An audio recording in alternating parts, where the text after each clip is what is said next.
Hey, Mr. Gilman, Yes, sir, Doc. big boss of boss. Oh Lord, you know what they say now. When they praise you, they come and hit you low. No, I can never do that. I can never hit you low. Can never How you hit you doing, low. Doc? How you doing? How's the day, man? How's the day?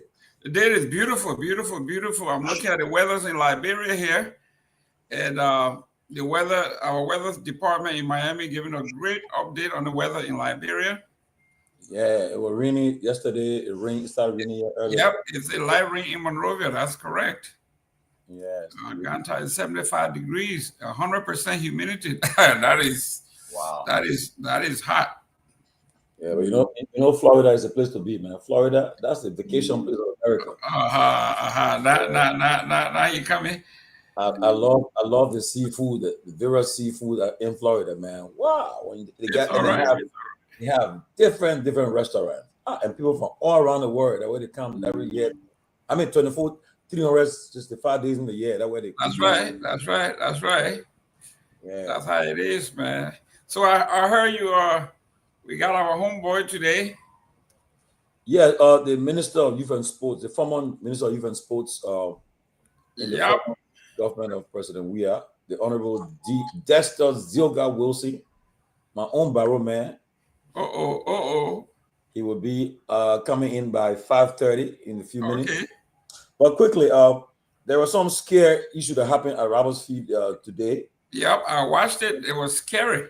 Yeah, upon the arrival of the president from Nigeria, Abuja, Nigeria, and at least finally, the management of RI have issued a statement. Yep. The statement reads: The management of Roberts International Airport (RIA) acknowledges the recent incident involving the private jet returning President Joseph Boyka and his entourage on Thursday.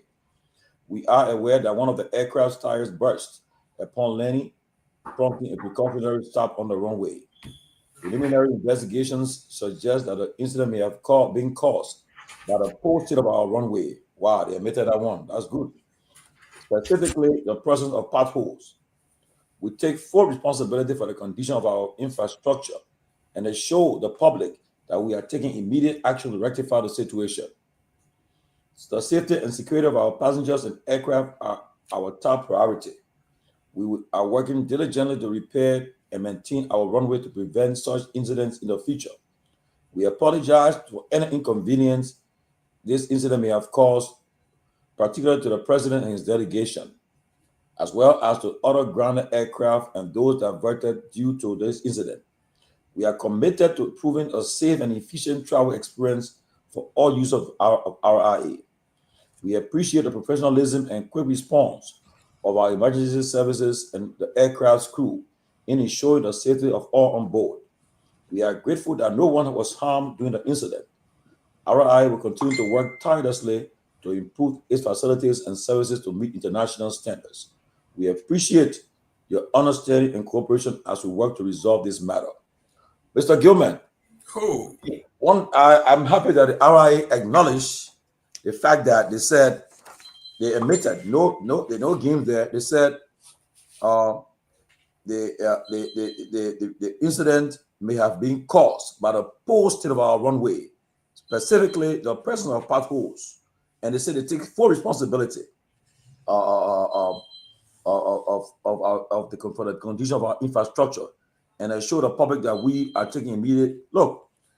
I don't know, but for me, I'm clear with this. There's no justification to tell me that. Uh, I agree they admitted the wrong way, but at the same time, it could have been a national disaster where the president of the country, with his delegation, arriving from an ECOWAS summit for Nigeria, and the tire got busted. In fact, I was told further that, Myean, please put the video on. Let's see the video. Please put the video up. I was told that because of this incident, Kenya Airways, Air Morocco, other aircraft Mm-hmm. and the plane is still there, and they're sent to Ghana to get tires or whatever the case. Look, I understand they're admitting, but at the same time too, how long? How many times we have not had incident at Roberts Field? And this have continued. And I mean, take your leave. But the president, I mean, it happened to him. I praise God that the president landed safely. He and delegation landed safely. I praise God that nothing happened to President Bouakai and his delegation. But I think President Bouakai should not just let this slide. He should take immediate action about this incident, the Roberts Field. The management should answer questions about the incident, about potholes. What is potholes still doing at our runway, Mr. Gilman? Listen. By the way, the guest is in the background, so we're bringing in the next 5 minutes, so but we can talk a little bit. Listen. Everything that when the president is involved, it is an international news.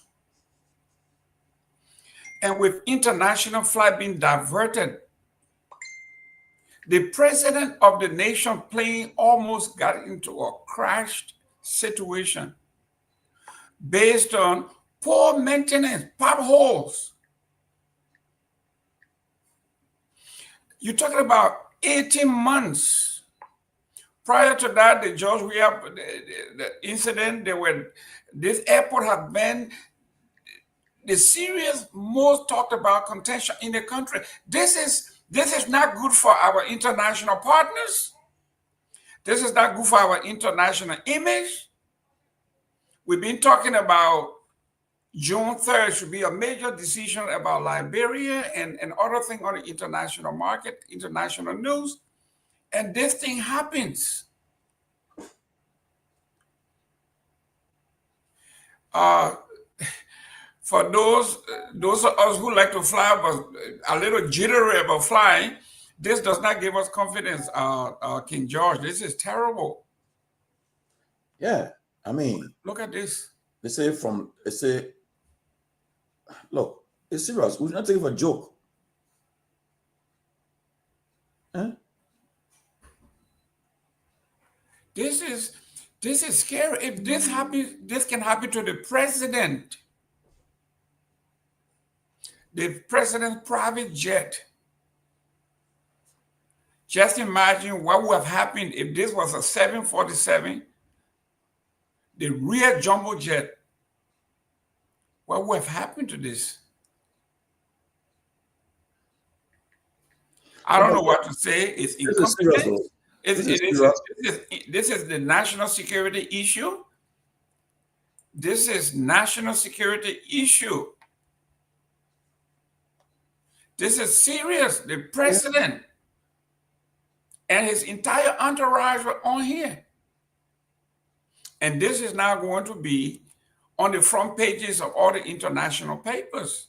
Our own front page already got it. I'm looking at it right now on front page Africa. It says aftermath of full crash landing of the plane returning President Bouakai at the Roberts International Airport Thursday. Several, including Aska, Air Peace, Kenya Airways, and Royal Air Maroc, have been cancelled as authorities struggle to remove the plane from the runway. The plane is still on the runway, but look, in the next 24 to 48 hours, President Bouakai should take action. Something should happen. He should either. I mean, the last time I listened to the management team of RIA before this, even the Senate, they have nothing to say, and it should be being a vote of no confidence. And this should not be allowed to go unpunished. I mean, without action, the president must act now. Myean, please put the video before I bring the guests in, please. I mean, I agree. Magnus is a joke. Magnus Casella is a joke. But I agree. But the Senate of an airport, Magnus Casella, I cannot. I mean, I agree with you seriously. What in this day and time, 2025, what was they doing potholes on our own international airport? What was they doing potholes on the runway? But blame the Senate. Huh? When these guys came on, they said they blame the electricity problem on some bird. And the Senate accepted that. The last time because they say some bird did something and then you still got the people there and this.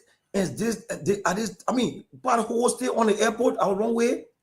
And look, that airport should be checked every day. Check the runway every day. Check the runway. And then you have the potholes. Look, it could have been a serious national disaster today. The president delegation told them what would have happened. Then what would have happened? That bro being money? That what they would have said? The country is in national mourning. But again, the people say I cry more than the people that are affected. So I wait to see what happened with the president, what action he will take. But if the management team of our office is still there by tomorrow, then I don't know what to say. But because they said that they provided funds. Fund was provided by the government. The legislature appropriated funds for this, for the airport. But I know. Myean, it looked like Helmut saying it. Helmut Peter, he's saying it. The entire country is a joke, and you all take it as normal. Nothing in Liberia is prioritized. Nothing. My brother, I couldn't agree with you more, buddy. CFR digs, no communication from the authorities. Aviation is a global issue. Once again, everything is on the hush. So true. I just said it. When you are making all this, I mean, can you imagine if they spent over $5 million to lobby for an empty seat and your airport? I'm a strong supporter for that seat. So I understand, but where the priority lies, if the president's life, if I had to take the life of the president, his delegation toward the seat, I would take the president's life any day. Martina, I can't highlight your statement, Martina. Martina, I can't. Martina, get back, forget it. I know, right? No, I get that one. No, but listen, Honorable George, this is all the money we are spending on legislators break, senators break, how do you call it? Farms break, agriculture break, and you cannot. The senator from Nima County, the newly elected senator, Garguah, they all just left. They just flew out of this airport to come to the Nima County Association stuff. These guys are traveling on this airport. They are being handsomely rewarded for travel. And then the very airport, this is ridiculous. This is scary. Well, Mr. Gibman, let's bring okay, another thing again. Helmut, we'll talk about it after the minister. The dialysis thing, yes. It's important. We'll talk about it, Helmut. We'll talk about it. The dialysis center turning patients away. No drugs, no light. Since President Weah brought that dialysis center at JFK, he dedicated it. I don't know whether they have even done any kind of investment into it to even provide more dialysis center. I mean, if you having a kidney problem, you go Liberia, you on your own, because when dialysis, man, I beg you. But anyway, Tomalin, do you see the amount of money they're charging per day? $115 US. For what? A day. For the dialysis? Yes. Wow. How many person can afford that? Can my mirror in the market? Can my brand in the interior afford that?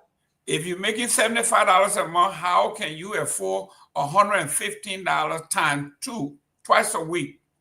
The gentleman said he paid $260 or $230 every week.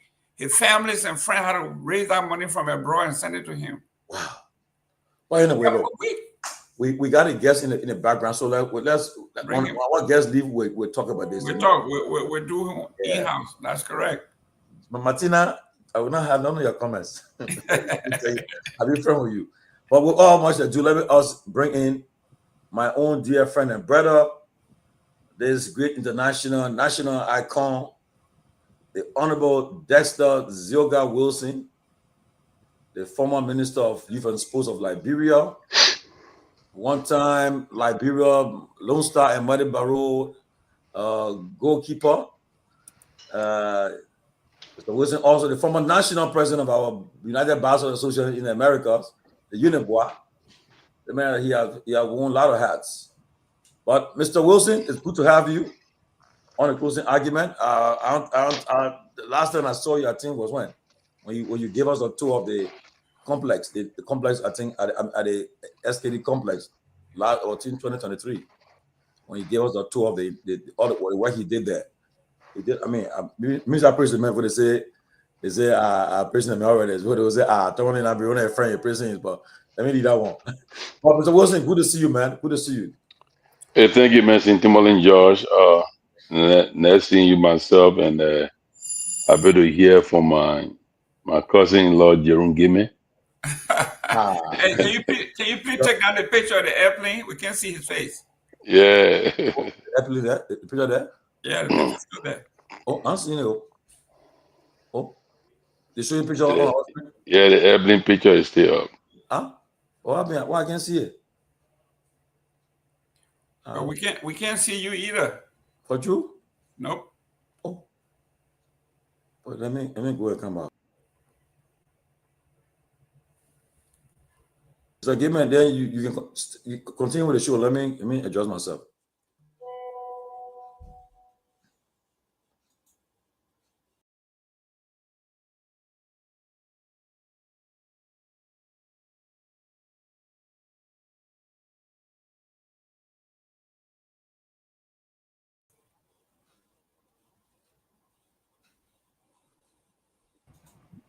So give me the picture still there? Yep. Let me go out. Let me go out. I said, let me go out too.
Okay. Zuga, the picture still there? Yeah, it's still there. Okay, go on now. I don't know what happened. But But go on now. anyway, I'm sorry, give me come. But let get started because I don't know what happened. But Mr. Wilson, man, good to see you. How's the family? How's your health? And how's everything at your end? Well, the family is fine. My health is fine. To God be the glory, and I'm fine by His grace. Okay, so you back in the States now, or you still in Liberia? I'm in the States. Okay. Okay. Well, Mr. Wilson, man, a lot of people have been reaching out to us today and thank God you are able to agree to come on and to give some understanding about what's happening with this whole issue about the LFA headquarters and the claim by the government now that your administration as Minister you've been supposed to the government of Liberia, whatever arrangement was done with you guys and the LFA under Mustafa Raji. So, but the Liberian, listening across the world and in and out of Liberia on the radio. So I'm sure everybody, when they saw your picture, I'm sure people who are interested in this story have tuned in already. And so, for the benefit of the people, the public, we give you the opportunity to at least provide us what the whole story of what's happening with the whole issue with the LFA headquarters. Well, thank you so much. I'm glad to be on today to provide the needed clarity. In your intro, you mentioned about the government of Liberia. I don't think the government of Liberia accused the LFA of anything. Okay. It is a student unification party Okay. that wrote the LACC um, alleging some financial malpractices by the Liberia Football Association. And I must state here emphatically that the former LFA Vice President, Mr. Wilmer Smith, who was defeated in the election, is the mastermind behind the soup going after the LFA office, as well as this letter to LACC. I served as Minister of Youth and Sports from 2018 to 2024. The period honor review from the document I saw yesterday posted by Mr. Wilmer Smith in one chat room I'm in indicated that 2022 to 2023 government appropriated some money to LFA for its offices, the headquarters, the construction, as well as other operational funds. And let me state there for the record, at no time during the WEA government did we give LFA any money for its headquarters or any other operation.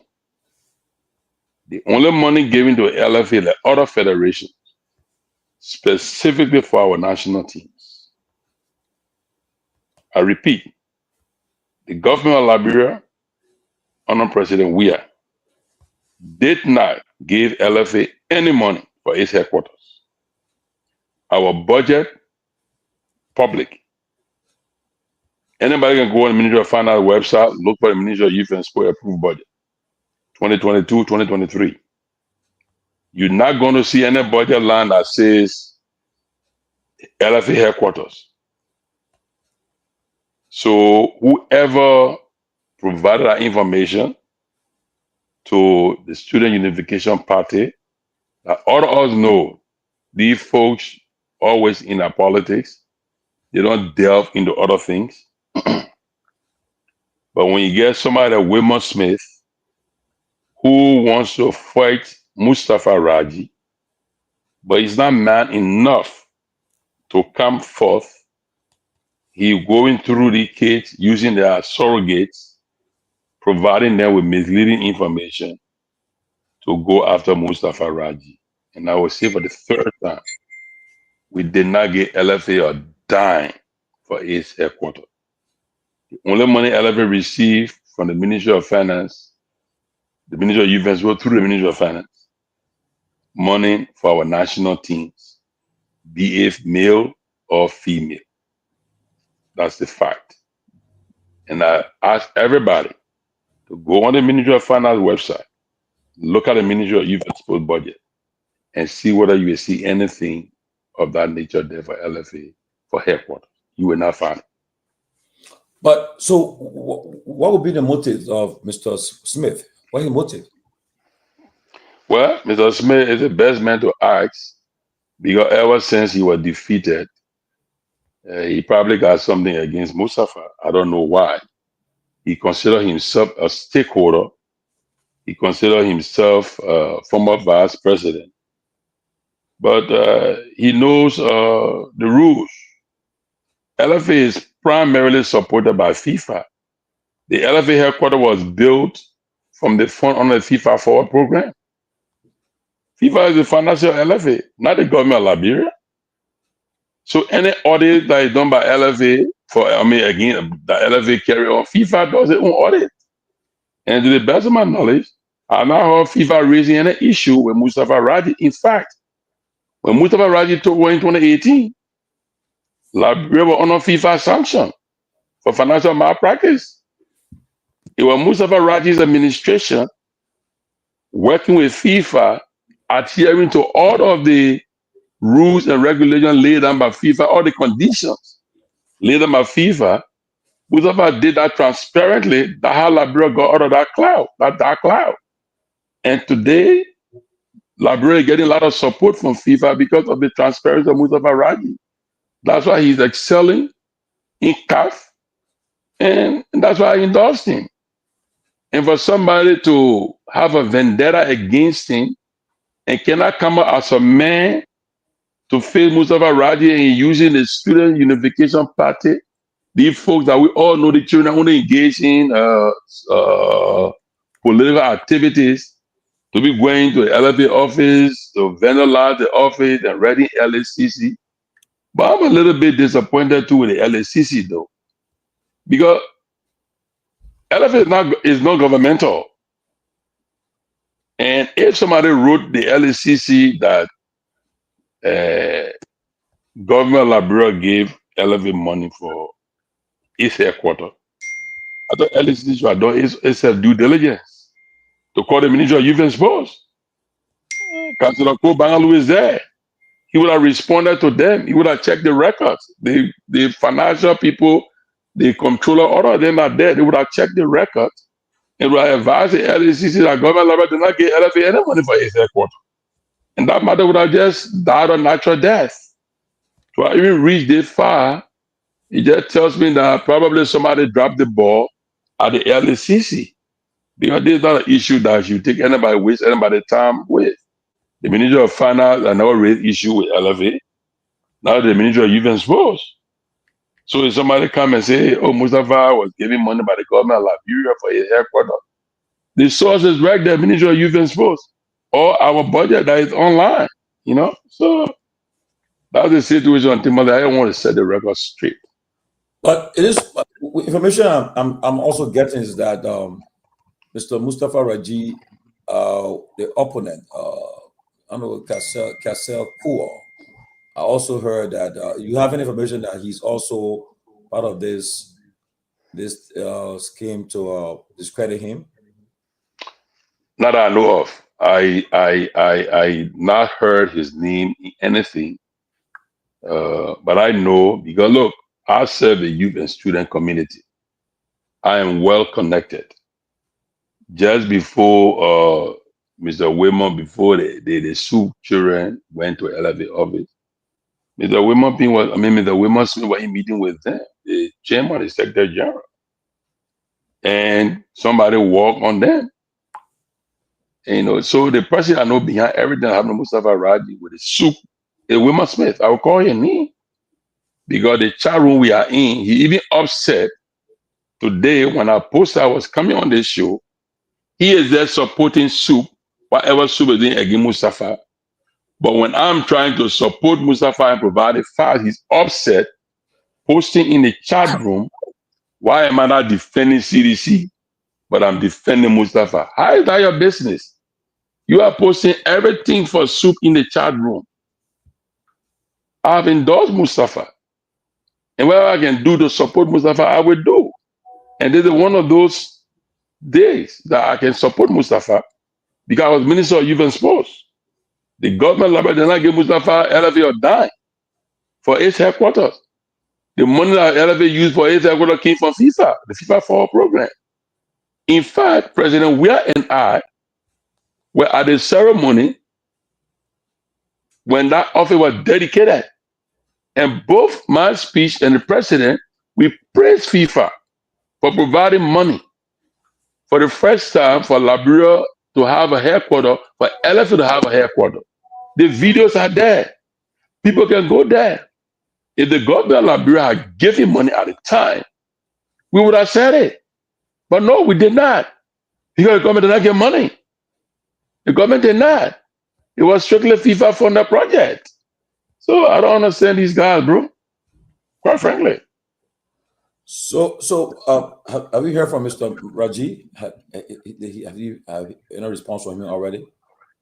Oh yeah, I spoke to Mustafa Raji yesterday. I spoke to him today. Today you were at LSCC office, he went there today because they invited him there, and he went there and he met with them and they had a discussion and he left because the LSCC did not have any evidence to show to the LFA of the accusation against the LFA because the guy don't have the evidence to say government of Liberia give LFA money for his headquarters. They can't produce any document to that effect. They cannot because it doesn't exist. It just does not exist. Plain and simple. It doesn't exist. But is Mr. Smith supporting? Who are contesting against Mr. Raji right now? I have no idea. I don't think the LFA electoral process have opened. I know there are rumors when I was in Liberia recently that Mr. Guar was a contestant, but I did not hear him make any comment to that effect, any statement. And I was in Liberia when LFA conducted his their assembly. So I don't know of anybody, and other than the rumor, like I said, I've not heard Mr. Guar was say anything about contesting. It was just rumor people were talking about. So I don't know who contesting against Mustafa Raji, quite frankly.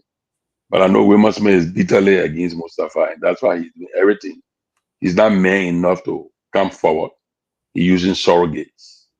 So let me call him out once and for all. Let him get out of the shadows.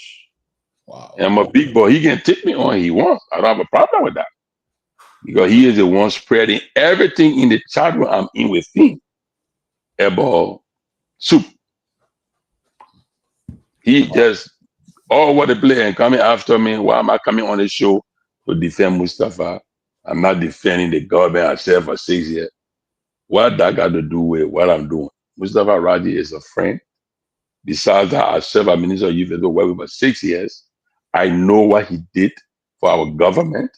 I also know the role he played in the development of football in Liberia. We can see a rating. And like I said to one of the journalists when I'm in Liberia, don't take my word for it. Take the former LFA presidents, Edwin Melvin Snow, Musa Belete, who all were president of LFA, and they said Mustafa Raji is the best president of our time. Those were people who were LFA president before. If they can praise Mustafa at that level, then I'm our Minister of Youth and Sport for 6 years.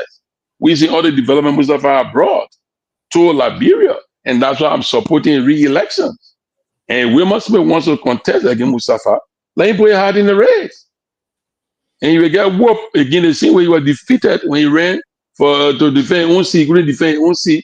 They will defeat him again. Let him get in the race. It's just plain and simple. Stop using the soup students to be going there doing all kinds of things, embarrassing them because he's supplying them false and misleading information. Come up as a man and face Mustafa. Don't throw the rock and hide your hand. Be a man. Mr. Wilson, I mean, I'm glad you're here, but can you help us? Many people do not understand the relationship when talk about LFA and the Ministry of Youth and Sports. Can you help us to unpack the relationship between the LFA, Youth and Sports, FIFA, and who owns the national team, who runs the national team, and what role the Ministry of Youth and Sports plays in the affairs of the national team and everything? Just help us to understand a little bit why you're here. Thank you very much. The LFA is the entity responsible to implement government policy on football activities. Just like the Basketball Federation, the Athletic Federation, all the federations are kind of autonomous. They are not under the Ministry of Youth and Sports. Yeah. But we work together. They are the entity. LFA is the entity responsible to implement government of Liberia policy on football. Okay. Now, FIFA have frowned on government involvement with federation. Back in the days, many years ago, government used to intervene for we FIFA suspend a lot of federation. Today, that is less happening. It's not happening again, not for a long time, because LFA is independent, it's autonomous. It's not a government entity. LFA is financed by FIFA. Everything LFA does are FIFA funding. LFA reports to FIFA. When it comes to the national team is owned by the government of Liberia. The government of Liberia is responsible to finance and support the national teams. The LFA is the manager of the national team. That's what LFA is. LFA only manages the national team on behalf of the government. That is why every time Lone Star is playing, LFA makes a request for the support of the Lone Star through the Ministry of Youth and Sports. And the Ministry of Youth and Sports send a request to Finance Ministry to get support based on what has been appropriated in the budget. There was a budget line we had when I was minister. We called it other national teams. It's just one line with a box you put it at time be 1 million, it will be to now 1.5 million or what have you. That budget line covers, excuse me, all of the national team, not your LFA. So if the Athletic Federation traveling, we go to that line to support them. If the amputees are traveling, we go to that line to support them. The Deaf Association, we go to that line to support them. Lone Star traveling, both male and female, we go to that line to support them. So the government is the financier of the national team. Now, if the government decides one day, to say, look, we want to manage our own team, they have a right to get it from LFA. So the relationship between LFA and the Ministry of Youth and Sport are twofold. One, the LFA implements government policy on football activities. And the LFA is the manager of the national team. The government is the financier of the national team, not the LFA. So FIFA has no dealing with the government, the ministry. No, they don't have no direct dealing with us. They deal with LFA. If we interact with FIFA out of courtesy, because we are the government entity overseeing all sporting activity. So we have that relationship too with FIFA, but FIFA does not deal with us directly. They deal with the federation, LFA. Even during the problem we had with the football fee, when I was giving press conferences, I was giving update, I was getting all that information from the Liberia Football Association. Because CAF and FIFA would deal with the federation and not the government directly. So but then CAF and FIFA, they have jurisdiction over our soccer field. Well, is that which soccer field you're talking about? Like the Anthony Tubman Stadium, the SKD Sports Complex. Yes, because no, not SKD Sports Complex. We signed an agreement with LFA. We signed an agreement with LFA for the Anthony Tubman Stadium and for the practice field at the SKD Sports Complex. And FIFA has a rule that in order for the FA to manage those stadiums, we have to sign 25 years agreement because they are putting that money into it. So you see the Anthony Tubman Stadium is being reconditioned of FIFA money because of that agreement. So every other 25 years, we renew it. The same with the LFA practice pitch. Before FIFA could put money into that to work on that pitch under the FIFA Forward program, I had to sign a 25-year agreement with LFA. It's a requirement. The same thing for the Dory Whitton Sports Stadium, the same thing for the stadium in McGibby. Everywhere LFA is doing mini pitches, that's just FIFA requirement. It has to be done in order for FIFA to put that money there because they don't want government interference. So you have to sign a contract with the Liberia Football Association in order for FIFA to put the money in there. Okay, Hamed Fofana, welcome. Thank you. So Wilson, but then when they say our national team players that are playing abroad, whenever Lone Star is playing, I see people calling on, but Mr. Wilson, what happened when the players coming? Then so I'm confused there. If FIFA, they are on FIFA, but then how come you now have to be the one sending ticket for them to come play for the Because I just told you the government, the national team belongs to the government. The government, the financier of the national team. So when Lone Star is playing, we are responsible for everything. The tickets, their per diem, their travel, their feeding, their practice, preparation, everything is the government responsibility. So the refs that come for the game, the match officials that come with that you guys all in the budget, we pay for them, we pay for we pay that what you call indemnities. We get in a hotel, we get an indemnity, what you call per diem, all of that. It's a responsibility. It's part of it. Then we'll play our home game. Yes, we cover that. Okay. Let me welcome Ahmed. You want to minister is here. You got any question for him? Well, before I go to the next question. We just want to welcome the minister. You know, it's been a long time, and I just got on the show, so I was hoping that maybe I'll follow up, and then perhaps in the process I'll ask some questions. Okay. See him. And go ahead. Oh, Mr. Wilson.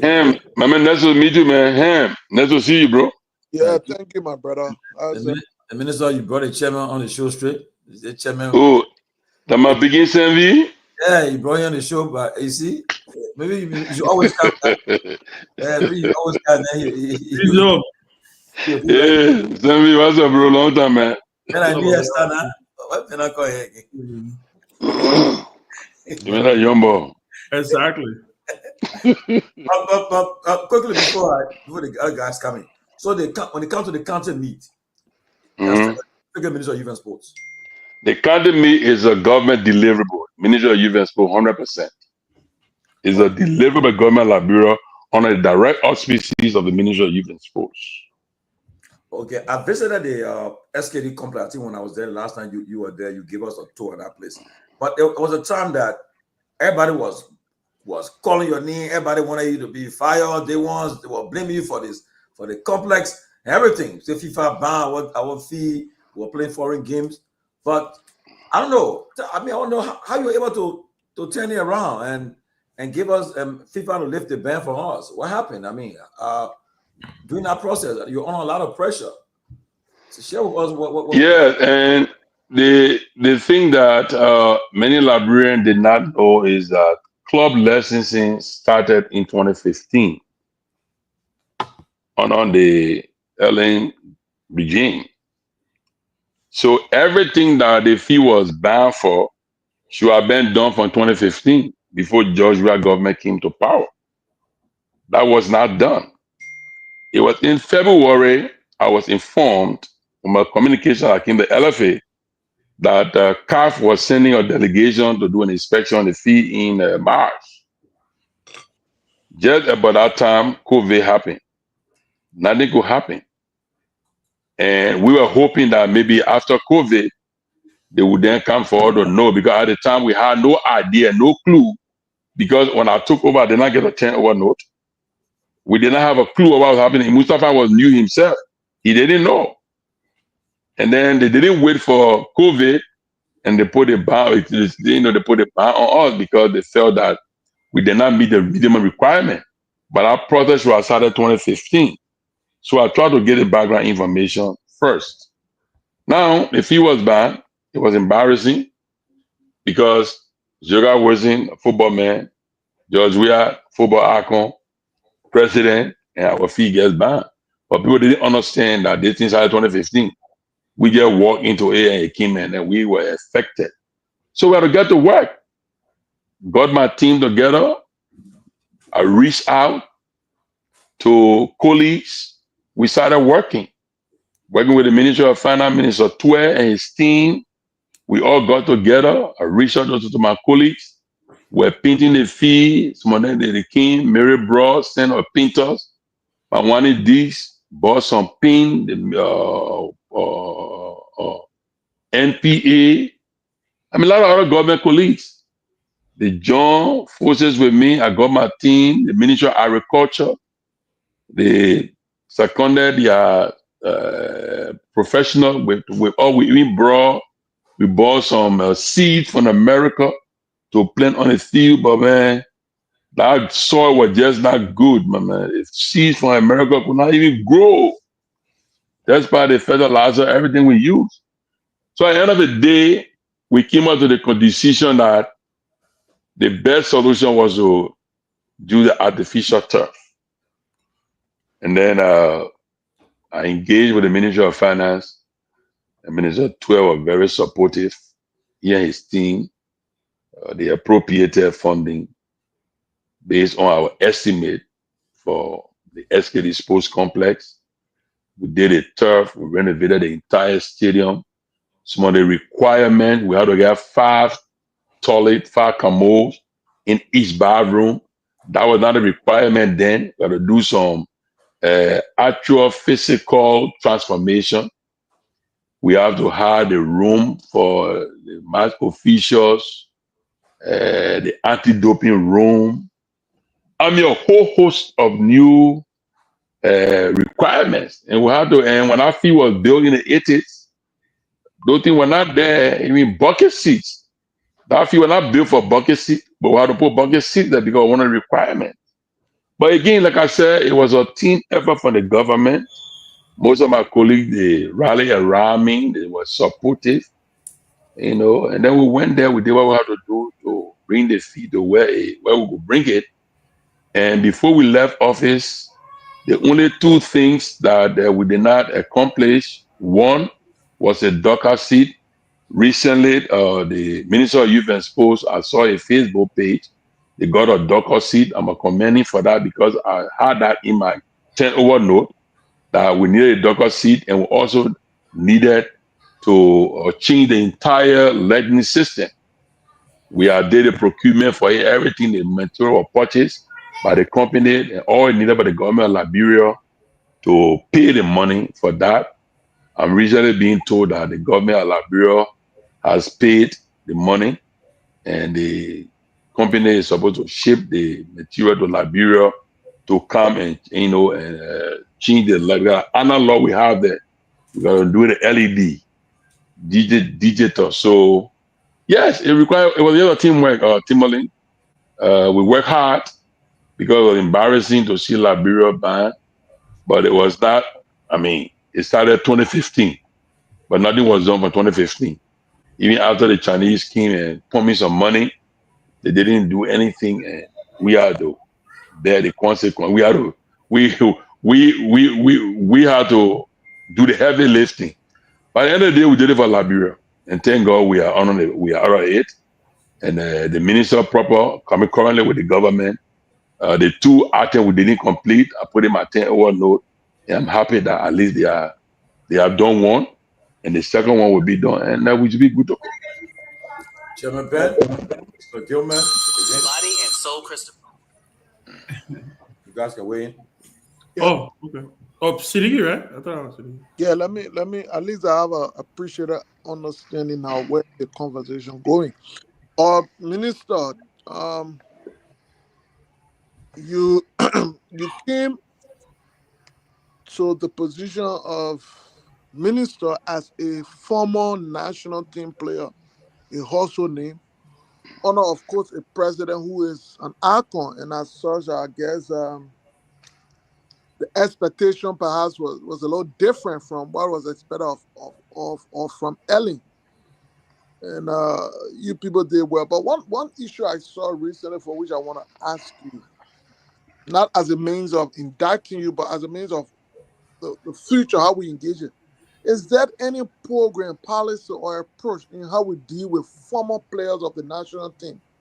Because many a times we read stories about them going through very difficult period. And unfortunately, most of the people back then, unlike today, that played and sacrificed for the national team, did not create or never had any additional skills, also perhaps playing the game of soccer. And so oftentimes we see them going through some of the most embarrassing, disgraceful process. We see it from what the guy named with Public Works, and recently again we saw eventually I think this boy Kehleboe or so, but it was almost like a gesture from a minister as opposed to perhaps a program. So I mean, we care to comment in that direction on what can be done if there isn't any plan. Yeah. So thank you very much, Ham. That was a very, very good question. Quite frankly, there is no policy around support for former national team players. But what we did and we did not finish, that we had UNESCO to support a national sports policy development. We had a consultant. The policy was developed. The policy was brought to stakeholders. It was endorsed by the stakeholders. And in our policy, I believe we did have a provision in there for former national team players.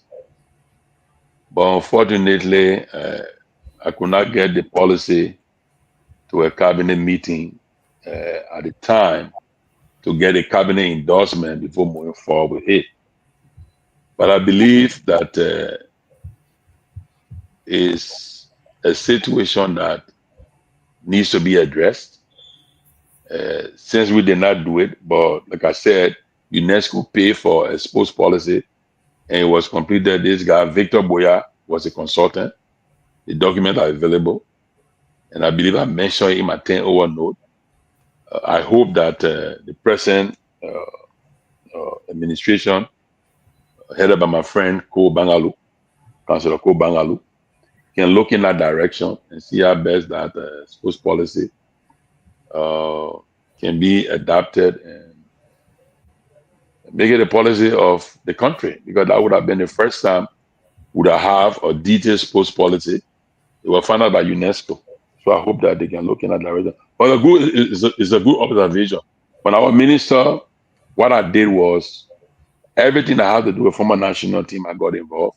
And I mean, let me use the platform to thank two persons from the GFK at the time, Dr. Jerry Brown and Dr. Kamona Sia.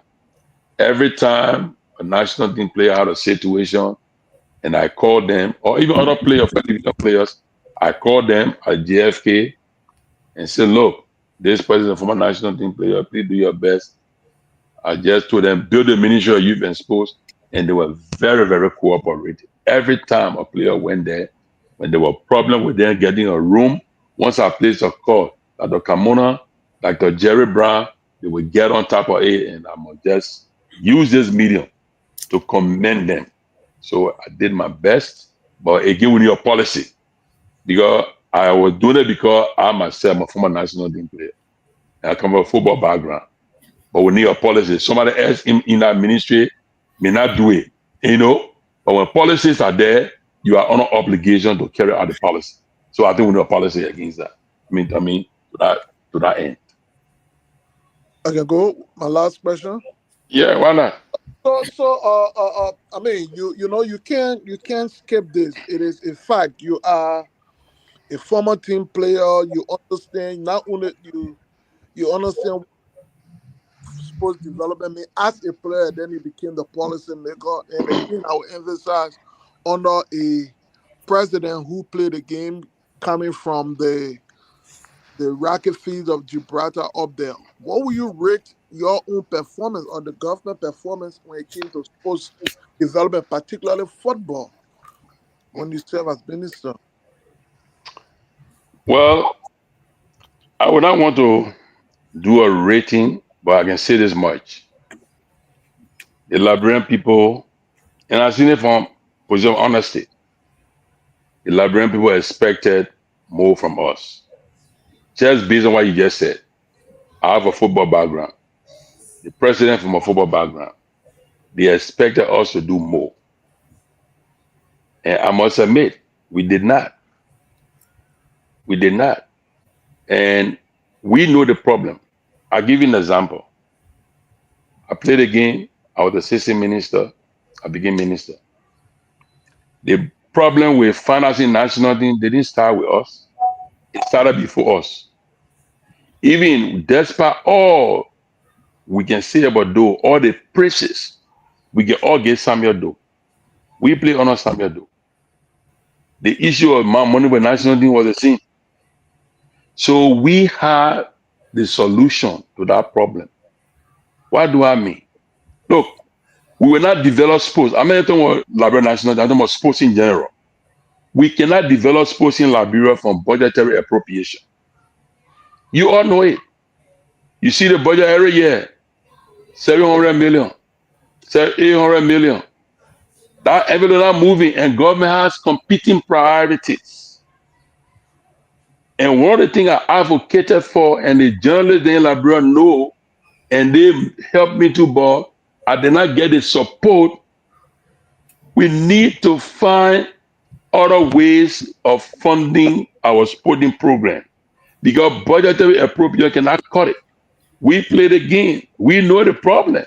And one of my own disappointment and my own failure too was we could not accommodate that because I did not get the support. At one point, I talked about sports development tax. I got a kickback. Folks say, oh, but what are they getting sin tax on alcoholic beverage and cigarette? I said, but can we look at our sin portfolio? We don't do increase taxes on the consumer.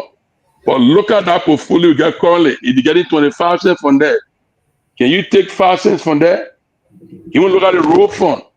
Can we take 5 cents from there and put it into an extra account for sports development?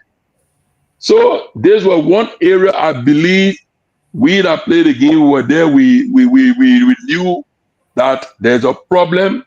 Government appropriation will not cut it. But we need other ways, and there were other ideas that we had. I even shared the idea with the Senate Committee on Youth and Sports, Senator Dillon and my friend Borchard. We discussed it. And I want really several times to make the plea for sport development tax. I did not get the support. So that one area I believe we're a failure because we would have solved that problem. Find other means. The issue, let's get onto the table, let's discuss it. So you got wasting a team of youth and sport. We don't have all the ideas. Other people can come to the table for all to discuss it. I remember when a few time I was LRA ahead, newly, I shared that with her. And she bought the idea. We're working on a plan. And Brian McGill, who is the current deputy minister for youth development, he was my point person with Frida Tamba at the time, her team. But we LRA to see how big we can come up with that idea. Then when she was removed, it just became a little challenge. So yes, him, I will be honored to tell you, we could have done more. We have opportunities. Well, we just didn't. I'll be the first to say it. And, but hey, it is what it is. All we can ask, all we can do is advise the current government, and they will listen to at least try to do something, especially looking at this sport development tax. Let there be a discussion about it. We shouldn't just leave it hanging. We want to solve the problem. We have infrastructure problem.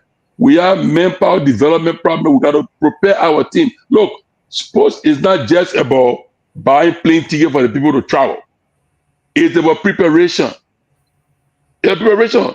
Samuel Dosen, Lunsa to Brazil. Lunsa went to Morocco on Samuel Doe. That preparation. We need to find a way to get money outside government appropriation to solve the problem of sports development, not just football. So that will be my response to you, Ham. Thank you. Thank you, Mr. Minister.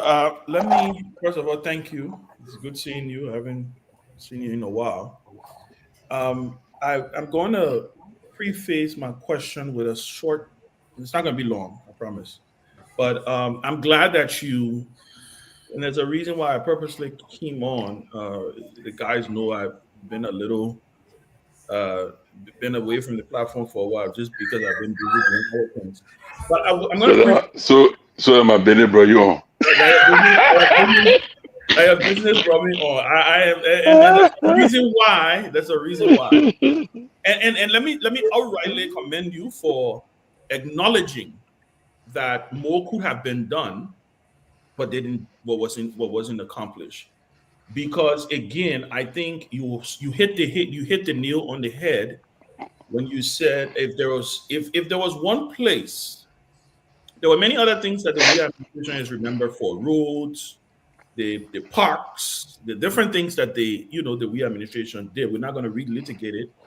But if there was one place that Liberians was holding their hopes, was that sports, particularly football, would have thrived under President George Weah, just by mere fact of who he is and who he was and how he ended up becoming president of Liberia, because you can't take football away from George Weah's rise to power. But let me ask you, and heavy is the head that wears the crown, because we don't have president, we are here, but we got you here. So you headed that sector. So I'm gonna push you a little bit. You talk about the fact that money, right? We can't survive only on the national budget. I think that is a given. Governments after governments, you talk about the Doe administration. Would you say there was a lack of innovation on your part as a leader because you are accepting responsibility? Because there are several things probably could have happened that it didn't happen. Are you saying that you were not listened to? Are you saying that the proposals that you brought to the forefront were not taken seriously? And then the other thing I want to also ask about is, do you believe we maybe need to separate the Ministry of Sports from the Ministry of Youth? Do you believe we need to break those two up? Because for a very long time and very quite often, administration after administration, in fact, the Ministry of Youth and Sports is not known, quote unquote, to be Ministry of Youth and Sports. It almost become a Ministry of Football. Let's be fair. That's the only thing we talk about. Football, football, football, right? Yes, there are other sports. We have basketball. My question to you is, do you believe there have to be some reforms when it comes to this ministry? Because I think there's so much more that could happen when it comes to youth development, when it comes to sports, when it comes to the Lone Star and all of that. Do you think that there needs to be a separation of those two? Because quite often, I think youth empowerment, youth development get the shorter end of the stick when it comes to the Ministry of Youth and Sports. So, two questions. One, was there a lack of innovation, and was your ideas not welcome in cabinet? That's why it wasn't acted upon. And two, do you think we have to break up the Ministry of Youth and Sports to have maybe a commission on youth development or a ministry on youth development and then the Ministry of Sports? Do you think that's what we need to do? What are your thoughts on that? But thank you very much for your question. Let me start with the latter one. I don't believe we need to break up the Ministry of Youth and Sports. Okay. And to say that the youth get a shorter portion, that is inaccurate. It's the other way around. Okay. We have more money. The youth and sports, even when I was assistant minister, the youth and sports receive more support for youth and TVET than sports only come from government, period. But the development of the international community, under my administration, we got tremendous support from the EU, from the World Bank, from the French, from the Swedish government, the United Nations, you name it. Youth empowerment has the biggest support in the international community. So it's the other way around. The football side, the sports side get a shorter side because it only dependent on government to support. Okay. So I want to make that clarity. And I don't believe that we need to separate the Ministry of Youth and Sports or separate the youth on the Ministry of from the sports. I don't believe in that. Okay. Because I've seen no data that suggests anything, because youth get all the support because the international community does support the youth department.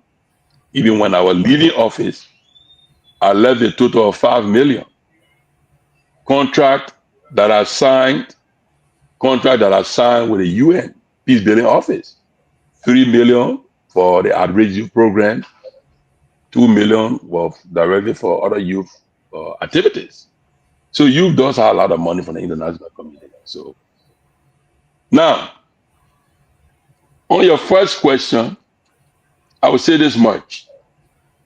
And my colleagues at the Ministry of Youth and Sports, be it Minister Azedo, Emmanuel Johnson, Malaya Sharif, Andy Kwame, Nugent Ford, Femeta, I will tell you we're not short of ideas.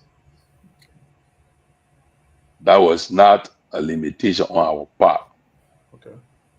BA on the youth side, BA on the sports side. What I did say was we just did not get the kind of a support we needed to get. But we're not short of ideas. I can tell you that. And these people that I call, they can back me up on that. We're not short of ideas. Okay. So let me follow up quickly, and then we'll let Mr. Nangwe or Mr. Gaiman come in. You are not short on ideas. So I talked about the issue of innovation. Clearly, we're transitioning into the world of no more free lunch. Right? We see the cuts from USAID. I mean, because I can assure you, if you probably were, I want to believe that USAID was one of your major supporters when you were Minister of Youth and Sports from the international component. Am I correct? No, not really. Oh, not really. Okay. Well, so let me just bring them up, right? I just bring up. We did have a program that user was supporting. Okay. Excuse me, but they had a service provider. We were just part of. Yeah, we're not implementing per se. Okay. There was another NGO implementing it, but we're partnering with them because how to do a youth. Okay. But not directly. Okay, so the reason I use them, because obviously we know what has happened in the US, with the USAID being cut and literally being disbanded and all of that, right? So that poses even more challenge. So when I talk about, let me just bring this back to an idea. I like the fact that you also say you're willing to provide advice and counsel to your successor, and you're available pretty much, right? And it's something that I don't think we do very well in Liberia. Once one government passed, all our former officials, we act like they don't know anything, or we are there now to do our own thing. We see it even at the level of the presidency. So it's not only the minister. But my question is, when I talk about innovation, right? You said you guys didn't lack ideas, you didn't lack innovations, but you just did not get the support. What about innovation from the perspective of going out there to seek funding? Using because one of the things that I think we shortchanged the country on a lot was the celebrity of George Weah, of former President George Weah, right? Former President George Weah is a walking hero when it comes to soccer, when it comes to sports, when it comes to his global status as an icon for sports. What about using that celebrity? What about going to him and trying to? Did you guys go to him, talk to him about leveraging his contacts? I give you an example, Rwanda, right? Rwanda, if you look at, I think which are the teams you guys visit Rwanda on the jersey? I think it's Arsenal or one of these teams. I'm talking about, those are the kind of innovations I'm talking about, right? What stopped you guys from putting together a plan to say, Mr. President, we need your endorsement to do this? Invite, hey, whoever, Ronaldo, Ito, whatever, let them come. I'm just thinking out loud rather than just you guys saying, well, we had all the ideas, but we did not get the support from government. You already acknowledged that the press was small, so there was a need for you guys to be able to go out there to be able to source those funding. Why did you guys not use George Weah's celebrity? Was he not forthcoming? Did he not give you the opportunity to use his celebrity to be able to seek funding and support for the sector? Why was that not done? Because I always felt that was a deficit on the part of the CDC administration, not using the celebrity of George Weah to attract the kind of support that we needed to attract. For God in heaven's sake, George Weah played for AC Milan. He played for PSG. Why we couldn't see Visit Liberia on PSG jersey? Why PSG did not build a sports academy? Why AC Milan did not build a sports academy? All of these things, I don't want to go long-winded, but I hope you understand where I'm coming from. What stopped you guys from engaging the former president, the then president at that time, to use a celebrity to be able to pull in the resources that was needed to be able to support the sector? Thank you for the question. Unfortunately, I will plead a fifth on this. I told you I was coming for you, right? Yeah, answer your question. Okay, I agree. No problem. I would not push further. I think I know the answer. I would not push further. Yeah. So that way you go ahead. Let the best. I won't put you in trouble. Tomalin, I'm gonna leave. You go ahead. Let the best. I won't put you in trouble. Hey, Mr. Minister, my dear brother, it is good to see you. How are you doing? President, we I'm are doing watching well, man. Yes, sir. Facebook. Good to see you. So, I see you going political here, refusing to. I think that's a very pointed question. You would have helped a lot if you had answered that, but I respect your silence on that. But let me go back to this Mustafa fellow. You have endorsed him for a third term. And that's a record term for anyone in office, I think, at the LFA. I'm not sure. But let me understand what is responsible for the variance in this construction of the headquarters. It has been reported that the headquarters might cost about $1,819,000, but he keeps insisting on 1.5 million. Thus creating a difference of $319,000. What do you understand about this, and why is there this difference? Look, I will say this much. I have not followed all of this headquarters saga. But one thing I do know is the funding given to LFA for the construction of that headquarters came from FIFA. And up to now, I have not heard FIFA raising any issue with the FA regarding the funding for the headquarters. So I draw my cue from FIFA. Mhm. FIFA does periodic audit of all the federations. If there were anything fishy with respect to the funding given to that headquarters, FIFA would have said something by now. That's how I respond to it. Because LFA is 100% funded by FIFA. Every money gets come from FIFA. And FIFA has a system in place. FIFA approved all of the things that each federation in the world do with the funding they gave them. So if there were anything problem with the headquarters funding, FIFA would have said something by now. Okay. And that's not only youth exposed. We can't get involved with our activity because we don't get them money to that level. We didn't get them money for the headquarters. We don't get them money for national team. And every money we get elected for national team, they accounted for it. When it comes to the headquarters, I will advise you draw your cue for FIFA. If FIFA had any problem, they would have voiced it by now. Okay. I respect that answer. Let me before I pass on. Let me go back to where Chairman Ben, that left off. We have a lot of international players, and I know you are the ministry. You have not shy in calling for help from any and everywhere. Do these players that we market throughout the world, do they have any obligation to the national team? I mean, most of them they had their beginnings from the Liberia through the support of the country, the government to sports and all of that. Do they have any obligation to helping to chip in? No, they don't. Okay. Just how you and I work for money, we get paid. That's how they work for money too. That's their daily living. That's the job they do to play professional football and get paid for it. So, and coming to play for the national team is a huge sacrifice. Because if you're unfortunate and you can't play for your country and God forbid something happen to you, get injured, you know how it looks in our country now.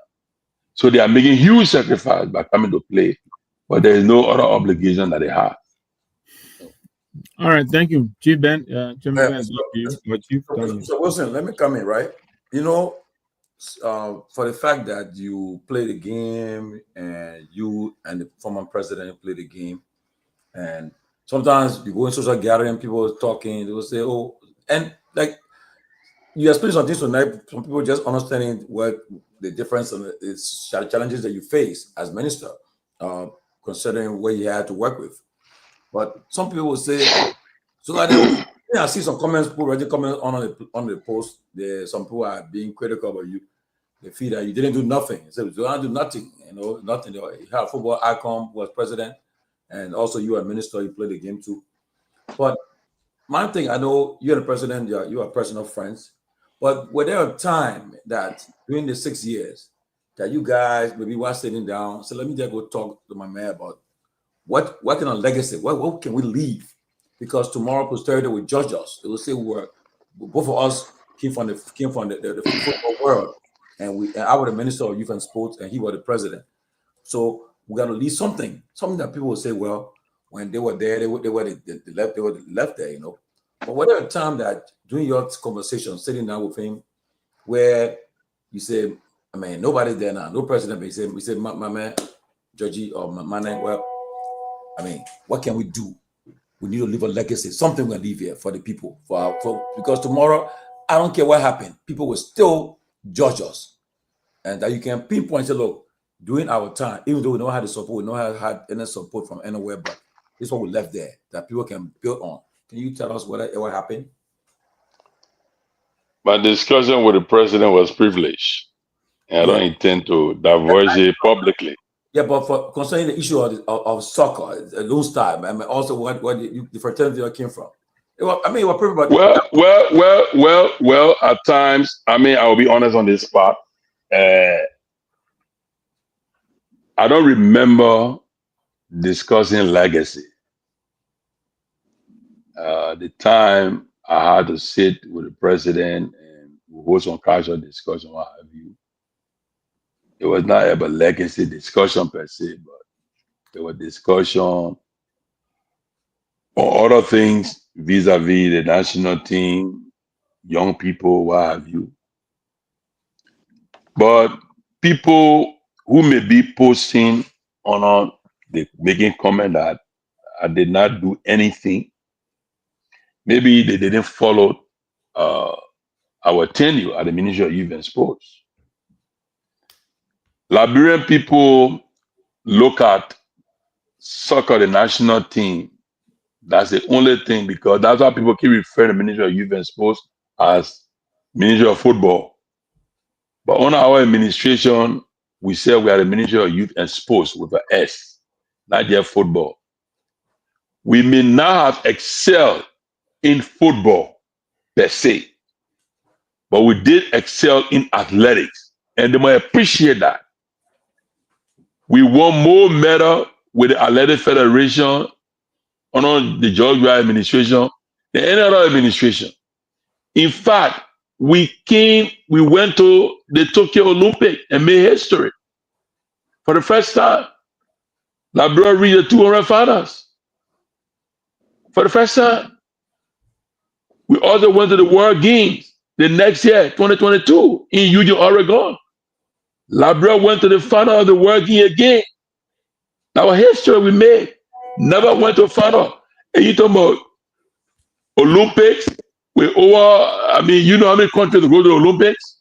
You go to the World Games, and for small Liberia to reach the final in both prestigious competition, you must give us some credit too. We accomplished something. It may not be in football, because other people play other sports. We do athletics, and we excel in athletics. And under the Garguah regime, for the first time, every major federation participated in every competition. But they will not see these things. We made headway. We may not make headway in football because that's the number one sport, and I get it. But to be dismissive of other discipline that we may headway in, come on now. You know, how about the youth side? There were a lot of gains we made, a lot of development in TVET that we carry out. So the ministry is not the Ministry of Football or Ministry of Sports. It's a youth and sports. So when you're judging the performance of the ministry, you judge its performance in totality, not in parts. That's why we say, to those who may not know what we did, but we did a lot. Okay, my last question. The next guys for the last question to around. Okay, so do you think it would be fair? It's a fair assessment if the public, in the court of public opinion, the public say that under the Zoga administration of sports and an issue of soccer and so forth, mainly, but where did you guys from? That you guys you guys didn't do anything much to you think it's a fair assessment for that, because I know you pleaded the fifth, but people, and that's what they always say. So you think it will be a fair assessment when people say that? And then my last question today is that, can you tell us the role you played during your tenure as minister? There were several former national players that passed, that were sick, that they were ill. Can you pinpoint to some of the issues, some of them that you helped in maybe the illness or the burial stuff? Can you tell us any of these things? What role you played? Okay, so let me start with the first question. Look, when LFA does not operate in isolation, all of the programs LFA implemented, all the football development program, those were the vision of the government of Liberia. You see all the mini pitches that were built, those were vision from the government. And LFA helped to accomplish some of them because all the counties did not have a stadium. The football development program that LFA initiated, those were vision of the government. Like I told you, LFA is the entity that will implement government policy on football.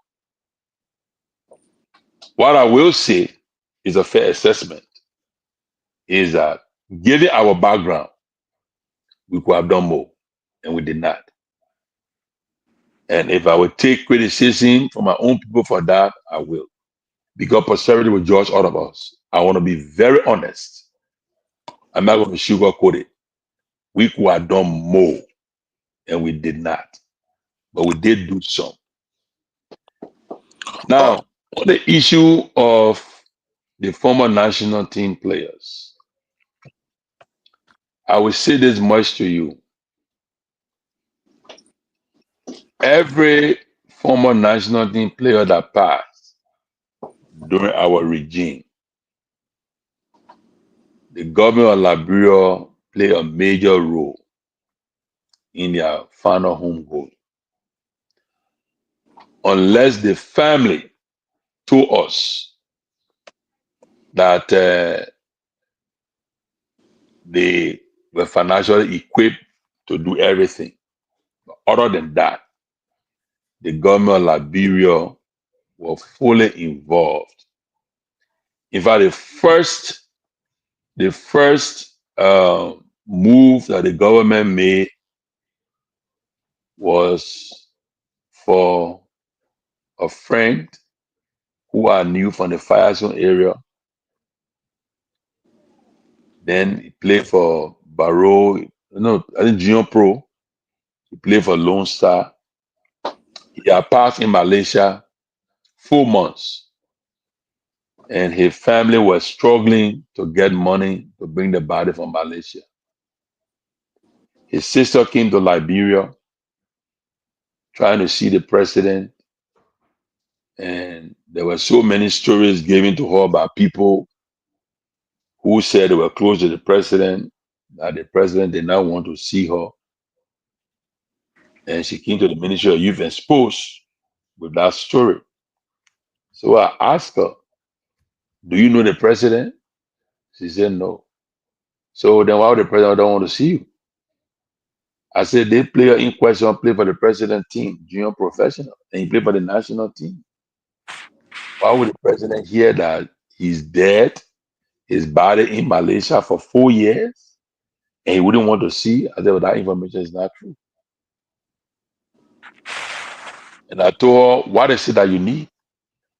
She said, we need 4,000 to get the body from Malaysia to bring to Liberia. I said, consider it done. I called my budget people. We talked. I did almost everything before I even reached out to the president to inform him about this player.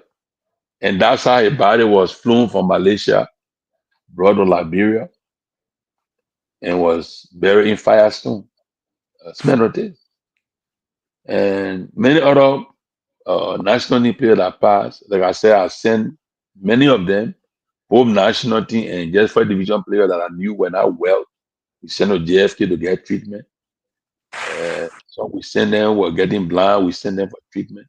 And those are that government of Liberia play a major role. And I was telling the Minister 12 because every time, you know what, man? The president appoints you, not everything gotta go to him. You gotta make your own move. So a lot of these things I did it before I even told him. And Minister 12 was very, very supportive. Every time I told him something about national team player that I passed, we jump on it together. He and his team, our team, we work together to get them the fitting burial. You know, those that were sick, what we could do, we did. You know, so that much I can say, St. Tomalin George. Okay, Minister. Yes, Thank, sir. thank you so far. I think it was important that you came, and I think you have provided insight. And of course, you cannot change people mind on how they think, but you can only but say your truth. So I just wanted to pivot a little bit to the other component of your ministry, which is the youth component that you mentioned. You mentioned that you left around 5 million, suggesting that perhaps you might have had more budget over the last 6 years in that direction. And then also, I remember during the early stages of the government, there was a fundraising or some project launch to raise money for what we call the street case or Zoko or something like that. Some 1 point or some amount of money in terms of million. Liberia today continue to face the challenge of one, not just youth employment, but the capacity in terms of having the skill set and all of those things. You do have TVET, but we do not know what the end game. The people go perhaps learn some skill over a period of time. We don't know where they are absorbed, how they absorb those skills. But yet today, up to today, with all of the supports that you are proud to mention, one of the greatest threats to our country from security point of view, from economic point of view, is the youth component. A very destitute population and stuff like that. So what was the program? What was it? What happened to that fundraising that when it came to that launch on the money for some Zogo rehabilitation thing in addition to the many other supports you just mentioned, the youth component? Can you throw light here? Yeah, thank you so much. So when it comes to the youth program, I can tell you we got tremendous support. If you can recall, President Weah first visit he made to France, and many people thought he had gone to France to hang out with his friend Emmanuel Macron. As a result of that visit, the French government sent the first amount of 5 million.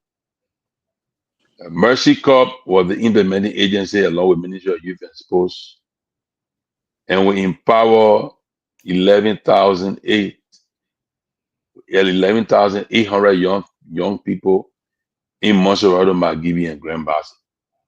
The program called LEAP that was implemented by then. That same trip also brought an additional $10 million to TVET. The trip president we have made brought additional $10 million in TVET. And if you go to the Ministry of Youth and Sports today, there's a construction that is going on the side of the Ministry of Youth and Sports. It's a mini hotel. That hotel is the result of some of the money from the French government and European Union under the UNIDO project. So that was a project that is going on now that we started from some of the funding that we got. Now, let's go specifically to the outrage youth that you were talking about. But Ham, you gone? No, I'm here. Sorry. Okay. So when we launched that fundraiser, I think we raised a little over 25,000, I believe. And at the time, we wrote almost all the big companies you could think of, big, small in Liberia. But we did not get the desired results. However, During the campaign, you will recall that the issue of Kush was being broadly tied to the CDC. But little do people know that we have launched the Outrage You program.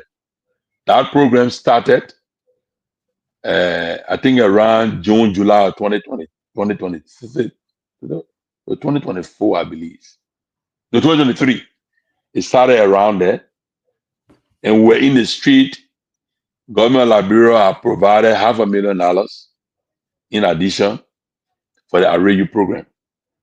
We work with the one UN system that, in fact, the president established a joint steering committee that were co-chaired by myself and the United Nations resident coordinator at the time, Madam Christine. We had a joint steering committee, and we had the Outrage You. We recruited over 400 of them, put them in rehabilitation center in Monrovia, Grand Bassa, Magibi, and Bombing. Those are the 4 counties we started with. But the recruitment was voluntary. So many of them, they came on a different impression, they will leave. However, we managed to rehabilitate, I think, 122 of them. They went through detoxification. They went through rehabilitation, provided skill training as well in TVET.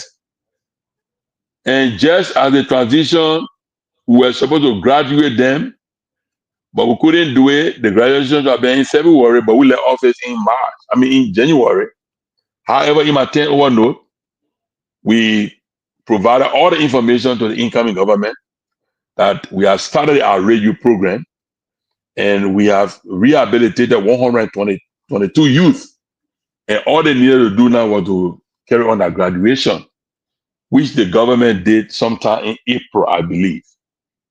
It was that Outrage You program I'm telling you about that before leaving office, I signed a contract with the UN Peace Building Office for $3 million because we are agreed with the UN system that the sharing, the funding ratio will be 1-to-1. Government of Liberia put up $3 million, the UN put up $3 million. Well, $1 million per year, that was the agreement. So I signed $3 million contract before I left office. And that money was available. It was approved, it was available, and this government should have continued to get the Outrage You off the street. Up to now, why that has not happened, I don't know. But that contract was signed on him, and we rehabilitated 122 Outrage You from the Outrage You program initiated by the George Weah government. And it was this government only graduated them. And they were supposed to continue the program based on what I signed, because the government was supposed to come up with matching funds. What the government came up with, I don't know, but I'm not sure anything has been done in that regard, because I've not heard that any recruitment being done.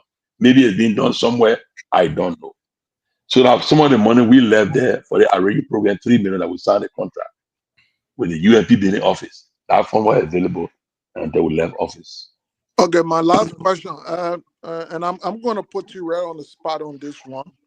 But first of all, let me say thank you so far for your service. I think you did the best you could with the conditions that were available to you. It is no secret now that your friend and former boss will be a candidate in 2029. With all of that you experience, all of that you know, and everything that you see unfolding in the country now, will you support him? Will you be part of the process? Will you give him the support? Do you think he can be a better president? So why you want to bring political Benin in it or not? Oh, but you political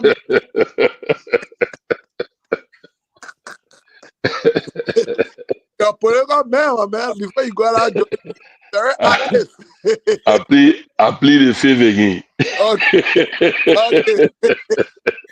Fifth times fifth. We know how many that is, but let me ask you this. Magic hand. I got you. So when you came out earlier, right? I think it was Chairman Uh-huh. Ben. It was Chairman Ben who was asking you about the level of support to football and other sports, and I think you said the youth especially get a lot of support. But it sounded like you struggle getting support because you're saying the money started to come in just when you were already leaving. No. Let me correct you. There was an array youth program. All right. Array youth program. Government funded the initial launch for Okay. $500,000.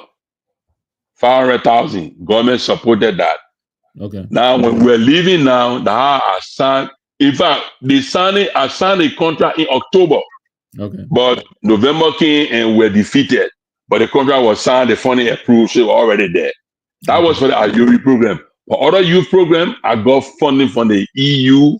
In fact, TVET, Prof. Sony and I, the Minister of Education, we negotiated a Minister to sign an agreement for 28 million to cover TVET in the rest of the counties.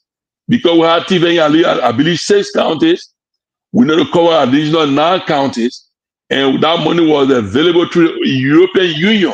We even went to the 9 counties and identified all of the high school that we have constructed a TVET center adjacent to. Like in Ganta, it was a JWPSC. In Sanikole, we were supposed to construct a TVET center bigger than NVDC. The Sanikole Vocational Training Center.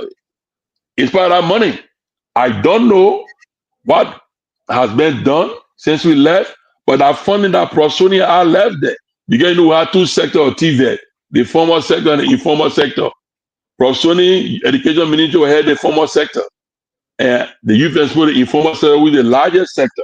Yes, we have all the monies left there for this administration on youth and sport to run with. We left a lot of things for them to do. Funding were available. For the I left 5 million on the youth side. TVET, we left 28 million. Besides the other projects that are already ongoing with UNIDO, the French government, there are other projects already going for the 10 million and other. There were a lot of funding we left for the Ministry of Youth and Sports. I mean, left the funding. Let me be clear. All the funds that came to the Ministry of Youth and Sports did not come to us directly. The partners are implementers who were implementing the projects. Right. So I say I left money there. It doesn't mean I left money from the Bangalu. No, I did not. Let me be clear. But their contract with SAR. You didn't want to talk politics. No. Because Liberian people say, oh, the money left the money in youth and sport account. It is not there. We didn't control no money. The partner controlled that money. We just implement. That's all we did. That's what it is. Thank you for the clarification. But let me ask you, I worked briefly with the National Readjustment Commission, in the heydays of the war during the Dr. Sawyer time with Deacon Color. One of the problems we had, and we had a lot of support, just like you're saying, of course, the donors will always give to implement. The government will be the monitor and, supervise all this. The problem we had was our ability to kind of capture the success of the program in the community. The follow-up, we train these kids, we get them, 2 kids to go home with, and we couldn't really effectively follow through to see, where you are now 6 months later, 5 months later, 9 months later. Do you have a sense of the TVET in the community when you train these kids and you get them the skills? Is there any way to monitor their success in, normal mainstream society? I would say no. And I agree with you. That's one of the shortcomings. I think the only program we had, a Youth Opportunity Project, YOP, is a World Bank funded project that we implemented 100%. In fact, when we took what the Ministry of Youth and Sports, that project was at 29%, and we're able to take it up to 100%. The Youth Opportunity Project, there was a business component to it that we were following up at certain time after the project ended, I think for 6 months, but thereafter they will not follow. And I agree with you. That's one of the shortcomings we have as a society. When we put money into these projects and we empower people, give them money, give them tools, let the start of small businesses, that continuity to follow to make sure how they are doing, how are they faring, that is lacking, So I hope that's something we can look at as a society in the future. Thank you. I'll pass it on. Thank you. Minister, I want to talk to you about first thing first. Interesting, you say you're pleading the fifth on a potential run by President Weah. But let me ask you if you plead Anything that has a seat to do with CTC, then he got lockjaw. Hopefully you don't plead the fifth on it. If he does, let's leapfrog and he does. Am I ready to play the fifth? No, it's your right. I agree with that. Maybe they'll be running to who knows. So let's leapfrog and say if he wins, say he wins another term, right? And he calls you to serve again. Will you accept? No, I'm done with politics. You're done. Okay. So let me ask you a question then. So since you're done with politics, what will you say Diesel Wilson's legacy is? As Minister of Youth and Sports, former member of the national soccer team. I mean, you've had your fair share of service to country. What would you say your legacy is? What would you think? What would you want Liberians to remember you for? And then if you were to do this all over again, what would you do different than you did for the last 6 years? Well, I think one of the things Liberian I just don't want to take the credit by myself because I work with a team. Sure. One of the things I think they will remember us for, and it's like below the radar, people don't follow, is the fact that under our regime, for the first time in the history of the three statutory youth organizations, FLA, Linksway, and the Monroe UN Parliament, under our regime, the three entities survived, went to two different congresses without any bloodshed or property destruction. In fact, when we took over, the three entities were in chaos, confusion. We were able to amicably resolve those issues, and we were able to work with them that they went to their various parliaments, congresses, without any property destruction, and there was no demonstration from either one of them for the last 6 years. That is huge in our country. Second thing is, we work tirelessly for the young people. Every project that was given the Ministry of Youth and Sports by our international partners, development partners, we implemented those projects with 100% success that benefited thousands of young people. Our development partner, the records are there. We can talk about it. And I think lastly, on the sports side, look at the fact that we're able to reach the finals in the Tokyo Olympics and the World Games on our watch.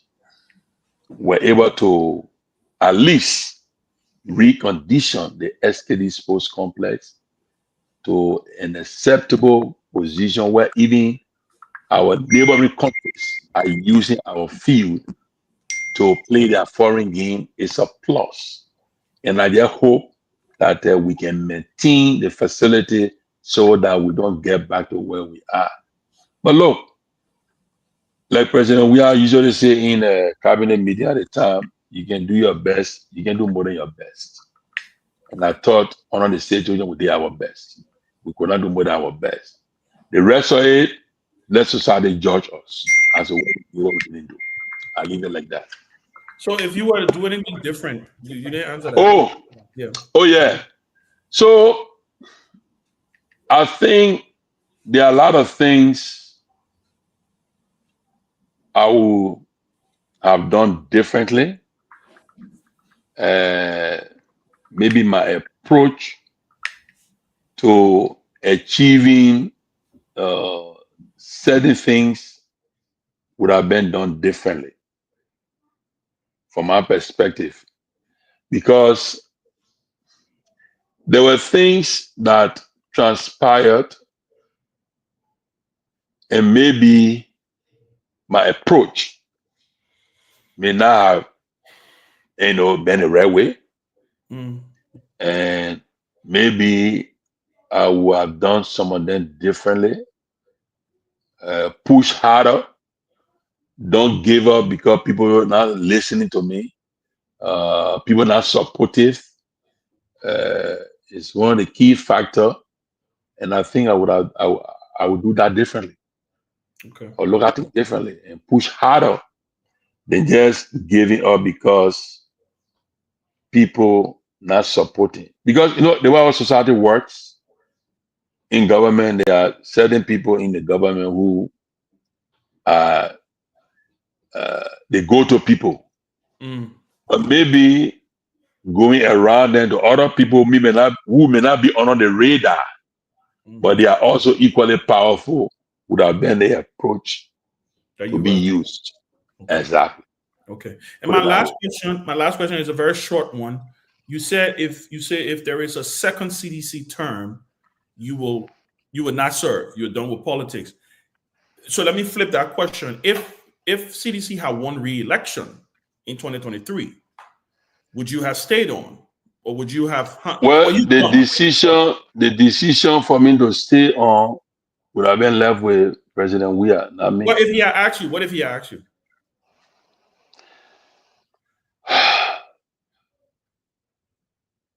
I don't know. You don't know, and I think that's fair. I think that's fair. And let me tell you why I respect you for saying that. Because you and this is my last, and then Tomalin can take it from here. Let me tell you why I respect you. I'm sorry, Robert. Let me tell you why I respect you for saying that, because I think people take for granted the bureaucracies that come with the Liberian government.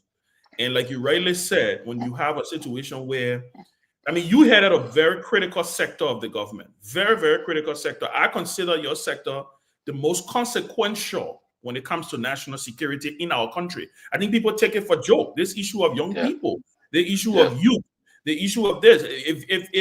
And it's a testament. I gave you a lot of hard time during your 6 years, because I remember one of the people when we were on Spoon, we gave you hard time when it came to the football field. And I remember when you came back to report that the field had passed, we all celebrated you and say, you know what, Zizo, we gave you hard time. We want to tell you thank you and we want to salute you. But I think, and from my standpoint, I think you did your best. I think you did a heck of a job, because let me tell you why I say that. Yes, there were a lot of issues during that 6 year, but like you talked about FLA, you talk about Linsu, you talk about all of these different entities. I also think the fact that we never really saw a lot of agitation when it came to young people. Yes, they were talking about jobs. Yes, they were talking about, different things. But I think you held your fort, and I think you should have been supported. I've always said, and I will state that this is going to be my last thing here. I've always said, and I've always stated on the record, that I'm waiting for the Liberian government that will come to power, and that will give its the due a share of the national pie to the critical sectors: youth and sports, education, healthcare. By the way, youth and sports encompasses all of those sectors anyway, right? I'm waiting to see that Liberian government that will come, where the Minister of Youth and Sports will be probably one of the most powerful ministers in the country, because he or she heads a consequential sector. So, my friend, I want to tell you thank you, and like I said, I came purposely because I wanted to have this conversation with you. I want to thank you for your service. It seems like you've hung up your cleats, you've hung up your boots, you've hung up your coat suit. I remember when I went to your office, you had your little coat hanger there. I think you hung it up. But I want to thank you for your service, and I don't think it's something we do a lot in our country. I want to thank you for your service to our country. I want to say to you, I think you did what you did what you had to do. You the hands that were dealt to you, you dealt with it the way you had to do it. And just thank you. And I wish you well in the next phase of your life. But I also want to just admonish you to not just, as you hang up your cleat, but keep your lines open for advice. Oh, of course. Oh, yeah. My lines are open, man. I'm not going to close my line.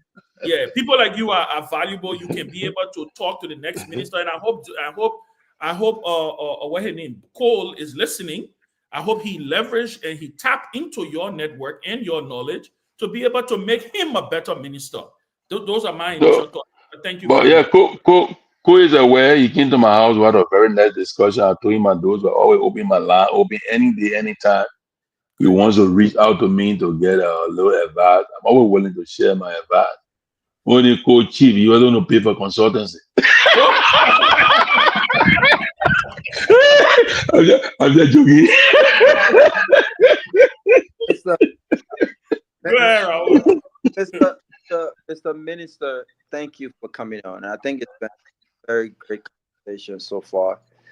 Like Ben, I haven't seen the chairman in it, so I like. Your phone is bringing up, Robert.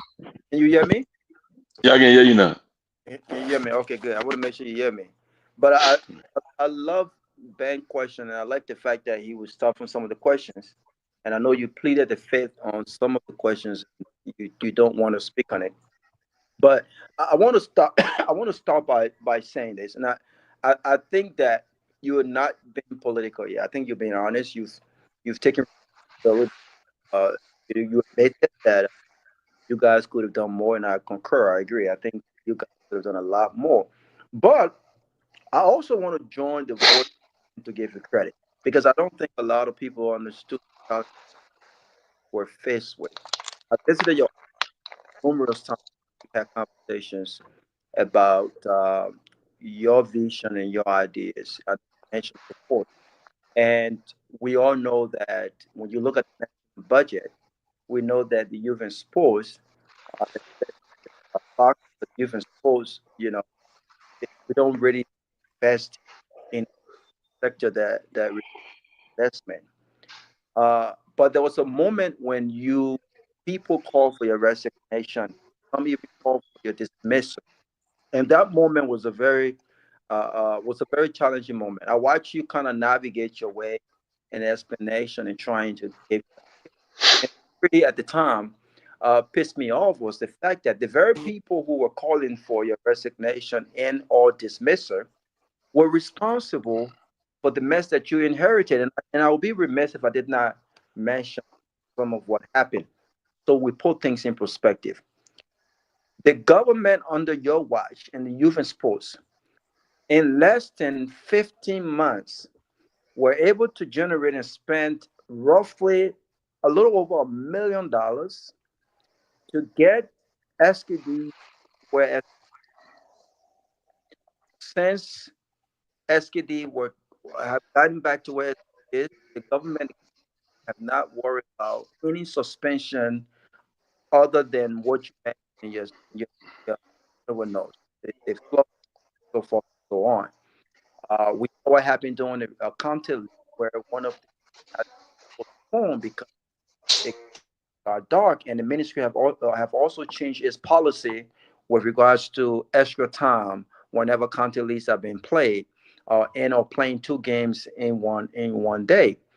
But I want to highlight this so Liberians understand why I would commend you, and I will continuously commend you.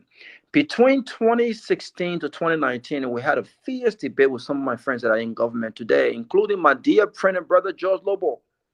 I always like to mention George Lobo because he's close to me. We have conversation off the record, and he's the son of the president.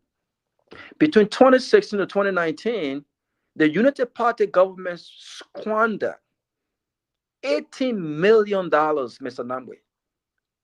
18 with the M on what they term as renovation to the SKD. $18 million. And when this government took over in 2018, they were met with a resistance from COP. But this thing had been lingering for a long time before Zoga Wilson and them took over. But the Liberian people, especially the politicians and the opposition, made it seem like it was Zoga Wilson who created the mess and they had nothing to do with it. When they were given $18 million up to this date, we don't know what happened to the $18 million. We don't know the level of renovation that was done because Zoga Wilson and his team essentially had to basically change every single thing at SKD. We saw that firsthand. So we want to be clear. Zoga, I also think you should give yourself credit because I have a report for you. It was under your watch and under the WE administration, again, more could have been done, that we started the various grassroots development programs, Mr. Nambwe and Tomalin George, where you had the under 15, you had the under 17, you had the under 20, and you had the national team of Liberia. And at the time, it was led by my good friend, Coach Ensu Keita. Today, men of the youth who form part of that under that team have relocated to Europe. I want to report this. Oscar Dollar, who plays Xavier Plot in the Czech Republic, have qualified for the UEFA Champions League. Divan Ter, who was an integral part of that under 17 team, he's just, I think, 19 years old, had a $3.4 million transfer to Slavia Prague, and he will also be participating in the Champions League next year.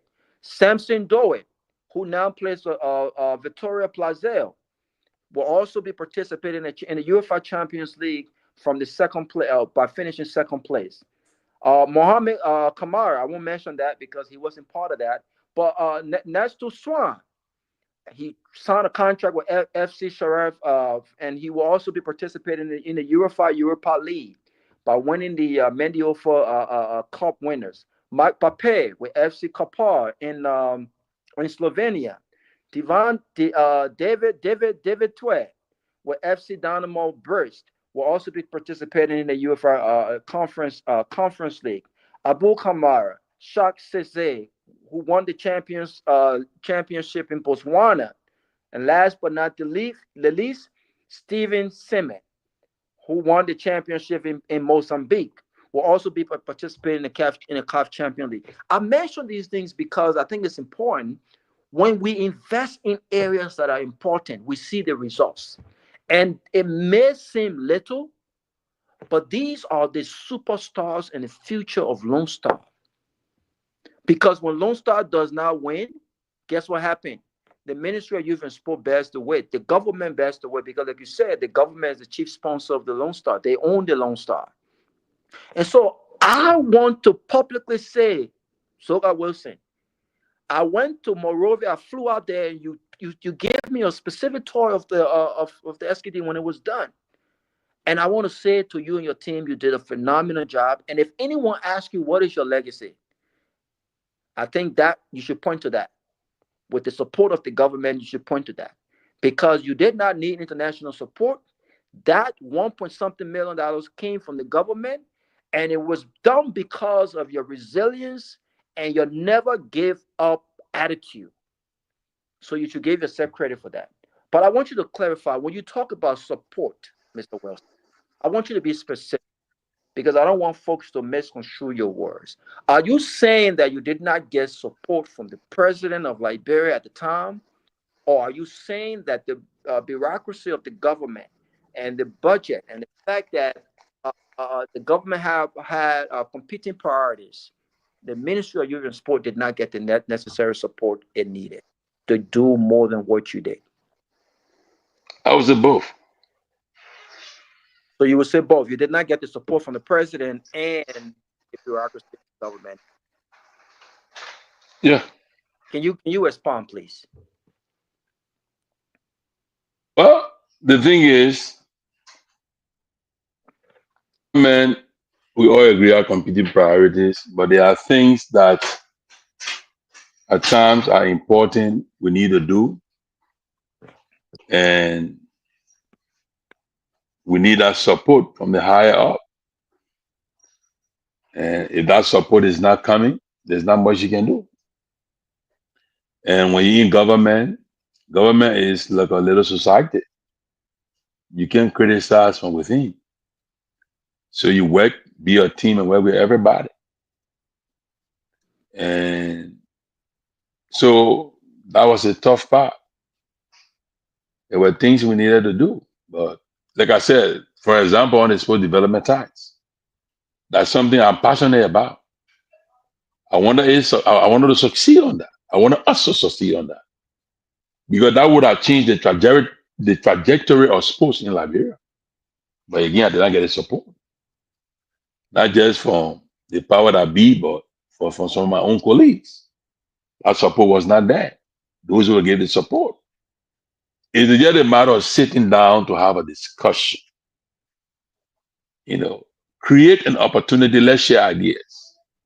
And if you can convince me that what I'm saying will not work, convince me on the table. Remember on the negotiating table. Let's discuss it. But just to have that conversation, it was a challenge. All the publicity I did went to the press, make noise about it. It fell on deaf ear. And I try and get frustrating, You know something is doable. And those who are there to help are not even willing to hear you out. It frustrates you. At the end of the day, we take all the blames. And they just one instance. But there are a lot of other things that, I don't want to go into depth, but I just look, for me, I just have to be honest. I'm not going to sugarcoat anything because I feel hurt. I believe we have opportunities that did not require money from our government, but just that other kind of a support to lead the way. It was not forthcoming. Yeah, but And it's painful. I'll It's put painful. It's and painful. a little bit. We all know that the president of Liberia is one of the powerful figures in the entire world. The president, if the president wants, the president gets it done. And you can plead the fifth if you want, but we're on the record.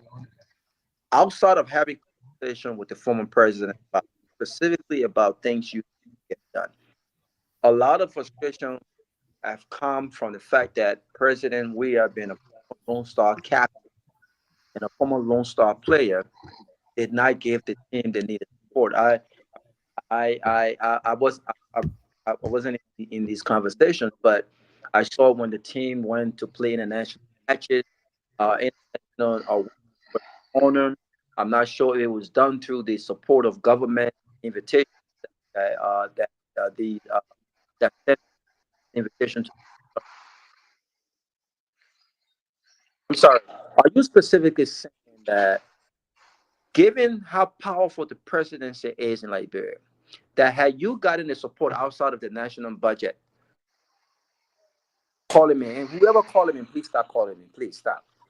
Are you saying that had you got support from the president of Liberia, you would have been able to get a lot of things done, and you did not get that support from the president? I'm not talking about the budget, but the president specifically. So, you guys, the president is the head of the government. Right.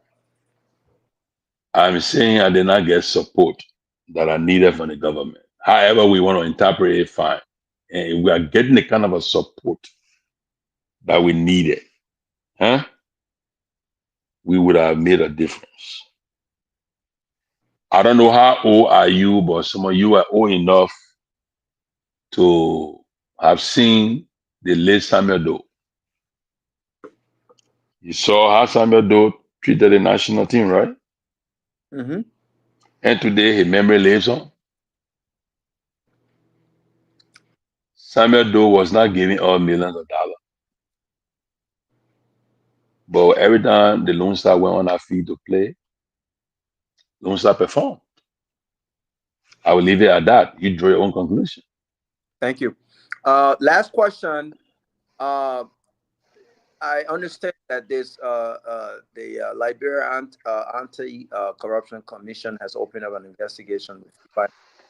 You briefly spoke to that, but again, I want to just ask this question. I think you mentioned it on the post on social media. Did the LFA get any financial support from the government to the Ministry of Youth? I think I addressed that question and I repeat myself. The LFA did not get a dime from the government library for its headquarters. So you think this is The only money government library gave LFA for the national team, the Lone Star, both male and female. so do you think do you think this is a concerted effort to tarnish the reputation and the hard work of Of course, yeah. We must be behind everything. I've been calling his name all day today. I will keep calling his name. And he backed down. oh wow. Yeah, like he's still like a man. And Who face is his Wilman friend. Smith? Who is Wilman Smith? Who is that? He's a former deputy to Legis. He's a former vice president, for Wilman LFA. Smith? Wilman Smith? Yeah. Why he won't be president of LFA? Well, I don't know where you want to be, but he's a mastermind behind having the Mustafa Raji.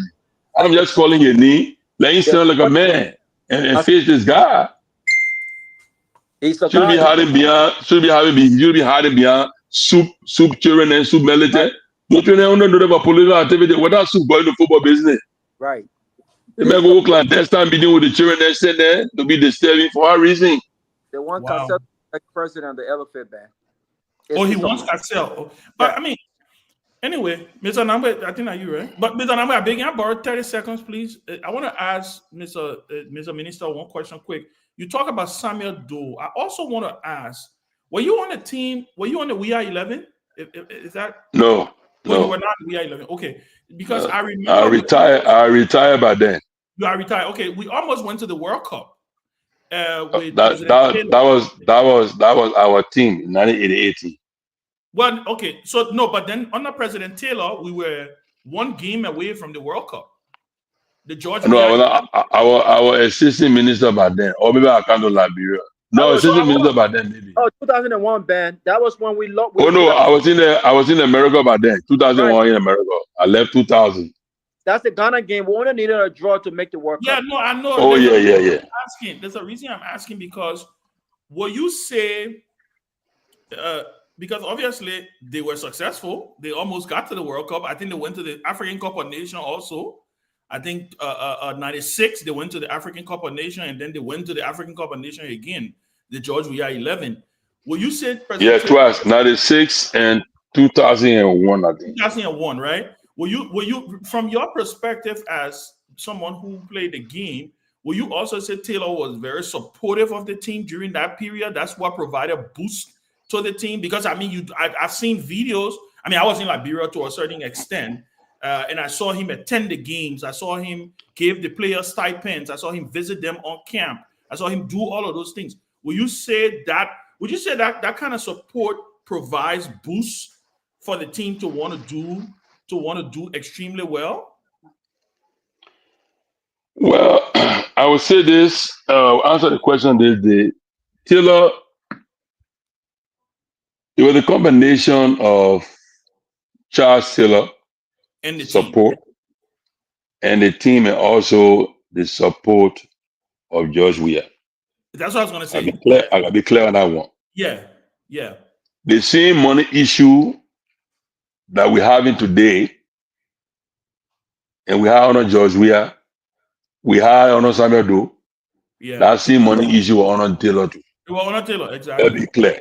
Yeah. I think one improvement Taylor did was to have Taylor administration, for the Ministry of Youth and Sports, by Taylor administration, was to come up with the idea, because we were having challenges at the time with players. You were assistant minister to Taylor administration, yes, right? I was assistant minister, yes. Okay. We were having problem with ticket refund. Yeah. So when the player will come, they be asking for 5,000, 6,000 ticket refund. Damn. But they're not giving you the ticket stub to even see what is that receipt. So we came up with a plan that, look, we'll give you 5,000 across the board. You buy your ticket, your pada, all inside. What you do, you up to that. I think that had worked. And like I said, because I remember President Weah took the team to Benjamin Aricos. Yeah. To camp for 30 days. And we're playing in Ghana. And we're supposed to take a bus from Ghana, from Aricos to Ghana. We're playing Algeria. I remember that game. Mm-hmm. And I remained back. I came on the last flight out of Montreal. I think I was last Friday night. Mm-hmm. And the government of Liberia did not give a dime. And when I got to Benjamin, and I told George, he was the upset. He said, "I made it 1 year. only Liberia will go because I finished spending all the money, put the team in camp for 1 month, just for the government to transport the team by bus from Ivory Coast to Ghana. They can't do it again. What year was this? I think it was 98, another year, 97. I believe. That was right after Taylor's election. Wow. You know, and then George was upset. And then that night, we got in Benjaviga little villa. So he sent Sylvester to call me. And we came and he said, my man, let's go somewhere. You know, because he knew I'm not feeling happy. And we got in the car, we went somewhere. I think there was this, I thought it was Citibank. There was a bank president or secretary we went to. And when, you know, we sat in the woman's living room and her husband was there, you know, we greeted the brother, you know, drink water, anything we drank. We were there for like maybe 10, 15 minutes, 20 minutes at most. And then he said, man, let's go. But while we were leaving, there was a box he told Sylvester to get from inside the woman living room. And I was not thinking, what was that? Put the box in the car and we went back to Benjavi. When we got to Benjavi, then he drove me to my little villa where I was, you know, the apartment I was in Benjavi, I remember. And then he said, Jacob, Minister B, take that box where you ain't going. So I said, what's in the box? And he laughed. He said, my man, the bus coming tomorrow morning to Kehleboe to Ghana so that the money never to pay the bus. He just laughed at me, got in a car and he went by, you know, and that was a surreal movement, you know. I mean, the honest truth is when it came to his support for the national team as a professional football player, that is not in dispute. You remember I was one of the guys who was his validator. When our colleagues were attacking 2005, 2017, I was a validator. I was taking them on from all angles because I knew the story, I knew the facts, you know. So yeah, he did that. So Taylor's time was a combination of George and Charles Taylor. I will tell you this one. Okay. Yeah. So the reason I brought that up is to say it is absolutely important for presidential support. In addition to that, is also very, very important that the combination of both. Because it's like you say, Samuel Doe, Taylor, you know, I don't know what really happened during Ellen. I'm not sure what, you know, but yeah. So that's why I brought that up. Okay. Give me 10 seconds. Oh yeah, my man. You know, when the president into something, everybody will fall in love. Everybody in there, yeah, that's true. So that what Doe used to do. Doe into Israel, everybody will fall in love. Yeah, because the presidency is powerful. So can I ask you this question though? Why you think, before Mr. Number come in, why you think? Because there's no dispute. Even when I speak to Louis Creighton, he very in Atlanta with me. And by the way, Louis Creighton does not support the president. I'm supporting out there, so you don't support the president. But he does not dispute the president financial support as player. Now, you work as Minister of Youth and Sports, and you just narrated the president unwavering support as player. Why do you think it was more difficult? Why do you think it was easier for the president to use his own personal resources to support Lone Star as a player, and more difficult to get similar support or even more as president, though? Why? That's the $1 million question. My second answer. That's interesting. That's a question I can't understand because at this point you were in a position where you're not using your own money. All you got to do as president make some phone calls. Maybe I'm saying it as easily as is implemented, but again I believe that the president can get done what the president wants in Liberia, right? And so it's and the president for that matter, man. Right. It just sounds like the president used his own personal money. Was okay. He was willing to do so. Now, as president, it seemed like it was more difficult to get Lone Star support as chief pitcher. I don't understand. But Mr. Naba, go ahead. No, Robert, and you and Ben. I mean, basically, I was going to ask almost the same thing, and I want my brother here to. I know he has his own self-imposed gaps. He's not going to cross certain boundaries. But He's working given on what 90. I know, right? But given that, and we read some of your, standing up for the president, which I think is, is noble. You guys go way back; you're very close. But you stood with this president because you believe everything that you were defending. But now that you are at a loss to explain why, when he was president, for instance, I mean, I don't remember. You're talking about the younger fellows here because you and I go way back. I don't remember any time when we couldn't use our football pitch unless, except under this president, if I'm not mistaken. And you were minister. So we had you, we had the president, and yet, we really fell way behind. Then when we had other presidents who did not play at all. And so are you prepared now to say that some of the allegations that were being levied against the president by some of your colleagues may have had some substance to them? Well, you got to tell me the specific allegation. I would not just respond to blanket question. Well, I mean, there were allegations that the president was too controlling because he was spending some of the money and he wanted at times to decide who plays on the team, and that kind of thing. That he was bossy, and I mean, there were much more serious allegations. But I'm just trying to see if you can find a way to explain the variance between what you believed before you and him came into government and what you saw when you were in government, both of you, in reference to supporting the team. I mean, the support was big. Well, I think I have spoken in so many different ways my own disposition on certain things, and I don't think I'm prepared to go beyond that point. I mean, you can draw your own. And I respect that. You can draw your own conclusion. I will leave it there. But look, George, really my friend.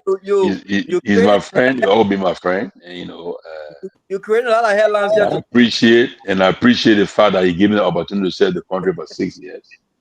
I respect that. He's my friend. We may not agree on everything, but it is what it is. And if he decides to run again and he wins, I wish him the best. I cannot wish any president of my country to fail. Even this government, I can't wish them to fail, because to say that means that you are not a patriotic person. To always wish our country well, wish our president well, wish the best for our country. If President Weah decides to run again, the Liberian people gave him a second term to run, to be president again. I wish him well. I just hope and pray. Like I said, if I were to go back, I would do things differently. Okay. I just hope and pray that he does a lot of things differently. And I'm just being honest to a friend. No, I respect that. If other people want to take it differently and beat me up, that's fine. I'm a big boy. I can take the latches, but I respect. That's my best wish for him. You sound more political in retirement now than you were. Yeah. Oh no, so I'm not going to retire. The Basel posted me to serve in the House of the Senate, so you're not going to. I beg you, my man. Oh, you're 1 year old, and I'm small boy, and I'm big. You stay young. You retirement age.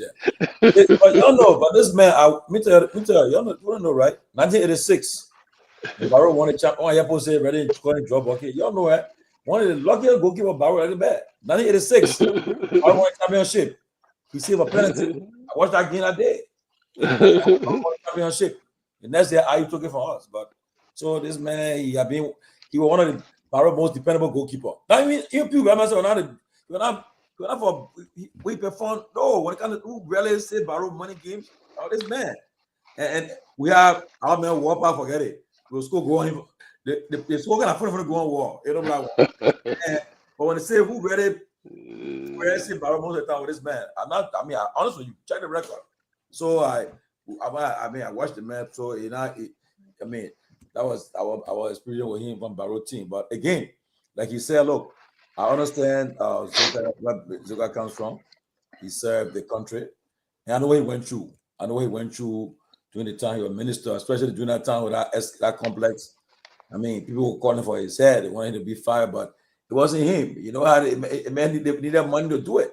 And when I went to Liberia, I saw the bucket seat we have today. And because of Zoga and them, they were bucket seat at SKD today, and the capacity of the stadium was even reduced because of that bucket seat. At one point, when 30,000, but I think because of that bucket seat, it reduced to 25,000. I think the capacity of the stadium. But around 22,000 something. okay, you see, but again, but we'll get. I mean, I'll tell you this, Zogalo. I mean, I think we have exhausted the time with you. Yeah, I think we have because I want to ask me another question. Because once somebody's up in the fifth, you know, you gotta. But I will call you. I will call you so we can talk. Okay, thank you. No problem, man. You get my number? Yeah, I got your number. Yeah. And say you change my USA number. Yeah, you change your USA number. Is it the same old one? No. Anyway, the 215-499-4522. Don't put your number on that. Oh, my man, I forget our live. I can send a man. I'll send a man your number. Yeah. Don't tell the children how old we are. This is nobody does number. Everybody go on WhatsApp or wherever and get a number. Don't even worry about it. I got a number. But Ben, you get your code, your MPP code. Yeah, no, I got a number. Diesel. Don't worry about code. What kind of code is man? Our youth, my core youth. No, but Diesel, on a serious note, I think it was good for you to come on. I really enjoyed the conversation. I enjoy your frankness. I think, and I've always said, only a friend will say to a friend, do this, you know, and stuff like that. So, but I respect you a whole lot. I really do think there were a lot of missed opportunities, like you said. I really think that there was so much potential, and I know of a particular situation, a particular story, but we'll talk that one behind the back. Because I was sitting there with you, and I remember how you got fought. I remember the pushback, you know, based on a particular recommendation you made. And so that's when I got to realize, I was like, oh no, this guy is, you know, he's going through a lot here, you know. So, but no, it was fascinating discussion with you, my big brother. Fascinating. Yeah. Yeah, so Minister, thank you for coming out. I know the last time we met, was it last year? I went to your beautiful house in Mo River. The people in here, the guys in here. She's gonna call you, yeah. So I expect Junior gonna call you. You know, she's a strong sport enthusiast. Please don't talk to that woman, please. Oh, the girl, she's supposed to, man. Mr. Wesley, don't pick up that woman call. I will call you. We'll be having Jota will be here us on the weekend. You'll be here. Oh, the ITM? Yeah, but the man, we had a long talk. You'll be here. You're talking about all champion. Yeah. But listen, it's great that you came on today. Thank you. That Ben said, thanks for your service. Thank you so much. Thank you so much. And keep your options open. Keep it open. Okay. Yeah, no problem, man. All right. All right, my God. Thank you so much. Right. And thanks to the listening public. It is what it is. Thank you, bro. It is what it is. All right. Yeah. Conrad is waiting for you, trying not to whip you, so don't forget that. Who? Conrad. No, man, Conrad, man. I come on, man. You're talking so. All right, my guy, take care. All right. Thank you. Look at the guy. He said, anyway, I want fascinating discussion. I thought it was important, and like the reason why I say, like Robert himself said, I think Jesus he did catch a lot of slack when he was minister, taking into consideration the fact of what he had to deal with. You know, there was added pressure on them on him because of the sector in which he held. He was head of. But I thought it was a fascinating discussion. It's good to be back on the show. I would be back. But Chairman, you caught something happening, yo. I want to re-echo what the people are saying. You cut your hair, you grow more hair, and then it look like your beard. You trying to grow your beard, but you kind of got it a little smooth a little bit. What's going on? It's just the way I feel. That money from all the money you're making, or what? Yeah, it's just the way I feel. The government still paying your rent? No, well, you know, I'm looking forward to going back home soon. you know, and take it from there. But I do want to say something. I think before we wrap the show is I posted today my support, which is something I've always supported. I read a post. I supported Liberia. For Liberia, the seat at the UN. I think it's a good thing. Liberia get our seat. I think it's a good thing for the country, and we wish the country well. We hope that everybody goes and vote for Liberia. I think it will be a good thing for Liberia. I think the other factor will be how we leverage it. I hope we're putting our plans and our actions in place to be able to leverage the seat, because there's a lot that you can gain from that seat. I can tell you, but people who are students of diplomacy will tell you. I tell people all the time, you know, there's a particular story when Kenya was on that. When Kenya was a member of was a non-permanent member. You remember, I think during COVID, Biden. I think it was right around COVID or Trump, either Trump or Biden, one of them. They weren't meeting nobody, no so, but there was some serious vote that needed to happen at the United Nations Security Council.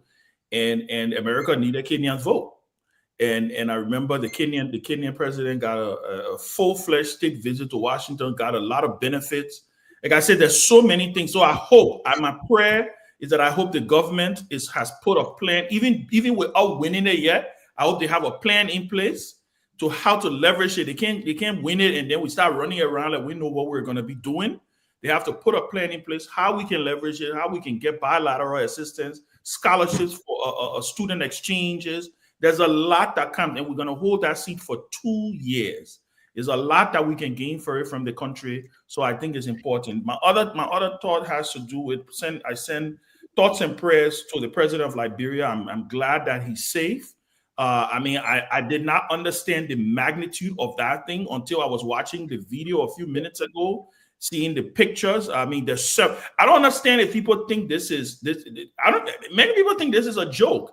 You know, the smoke could have harmed the president in that plane. He was in a closed area. The time frame. I also want to send a huge shout out to the EPS. I understand they were able to get him out at the moment. This is the president of the republic. We may disagree with him. He's our president. We're happy that that the worst, because it could have been worse. And the VP had nothing to do with it. I want you to add up, man. But who said the VP has something to do with it? Who said that? Did somebody say the VP has something to do with it? Really? Yeah. Are people saying that? Yes. But I want to. Ben, for me, sorry, Ben. Go ahead. I hope you didn't lose. But I'm shocked that people are even saying that. No, it's a joke. I do want to say. But my last thought on it will be, I think some heads needs to roll. Exactly. That's my point, Ben. That's my other thing. And the president, this is on the president now. And by now, I think the managing director of the RI should have resigned. Even with the president, even firing him. And if the president, if he doesn't resign right now, president should fire him tomorrow morning. And it's not only because guess what? You can't blame it on potholes. There should be routine checks on the runway. Every day. Checks every single day. These things we take for granted. Listen, I'm going to be very clear. This is a disgrace. We could have lost the president of Liberia today. Yes. I don't understand. They think this is a joke. We could have been a nation today that would have had a president that we would have lost our president today. When a plane, the most dangerous part of aircraft flying is landing and taking off. It's not when you're flying in the middle of flying in the air. Not turbulence. It's landing and taking off. That plane could have exploded as a result of the tire, because if the tire puncture, there's probably a fire to do that. The jet fuel involved. That plane could have exploded today. So someone head needs to roll at the RIA so that people take their responsibilities very seriously. This happened too many times, and I don't know if President Bokak does not act on this one. I don't care what the excuse is. Your responsibility is to make sure that the runway is in good shape. Heck, do what you got to do. So I think head is into roll, but we tell you what that is. The issue about RIA management. This in a particular place. Then where it should go. Preliminary investigation suggests that incident may have been caused by the posting of our runway, specifically the presence of potholes. I mean, just a few months ago, they were before the Senate. And I think at that hearing, the Senate called for them to he said they don't have confidence in them. And to keep the President Boyka has been, how many hours that since thing happened to you? And you executive marshal and not even issue a real strong statement. But now, they should be calling for the entire management team, especially those directly involved with this, to resign. But if from now to tomorrow, by the end tomorrow, if President Boyka if nothing is done about this, then I know that they really enjoy what's happening. Because everything happening right now, hair should go. I think you guys have been very easy. I think Ben has been very easy, right? And I will join Ben, and I think this is not political. Even if you don't agree with the president, I think we all want to make sure that the president's safety is a priority. I think it's very, very important. And like I expressed on social media, I'm really glad that the president made it out of that plane safely, because I don't want anything to happen to the President Joseph Boyka. I want to ensure that he's safe because he's the president of our country. But, heads should roll, not necessarily only when the president's life is involved. Heads should roll when people appointed in certain strategic position, or any position for that matter, have shown over and over that they don't have what it takes to do their job. This is not the first time this has happened. Maybe this is only going to make headlines because the president's private jet is involved, and we could have possibly lost the president today. But it has to roll when people have shown incompetence. This very government criticized CDC a few months ago about the incompetence of RIA. When the situation happened about the transformer going off, we asked the question, if you know all of these issues are happening, Mr. Nambe, and you're supposed to be the sophisticated one and the smart one, when you took over, did you do any due diligence? Did you do any inspection? Did you have a list of items that you say, you know what, we need to do these things, and then we need to put in place an action plan to address these things adequately? Obviously, they did not do that. It was under the watch of the administrative of the RIA that recently the RIA was leaking water. Mind you, Mr. Nambe, these guys criticized this on the CDC. It was leaking water too. So when you criticize all of these things and you take over, what do you do to avoid them from happening under your own watch? Or was it just political? Was it just political? This is the hypocrisy that I'm talking about. But this is beyond politics, because when the life of the president is involved, it's serious. But it's even more serious when the lives of foreign people coming to Liberia. It could have been me. It could have been you, Mr. Nambe, you and your kids and your whole family. The president made it out, but we probably would not have made it out. Then what would have been the story? Oh, so people died now, so we had she rose. This president is aware that there have been infights at the RIA. This is no news. Well, if it's new, then breaking news. There's not unity at RIA. The administrative leadership at RIA are in fights. They are fighting amongst themselves.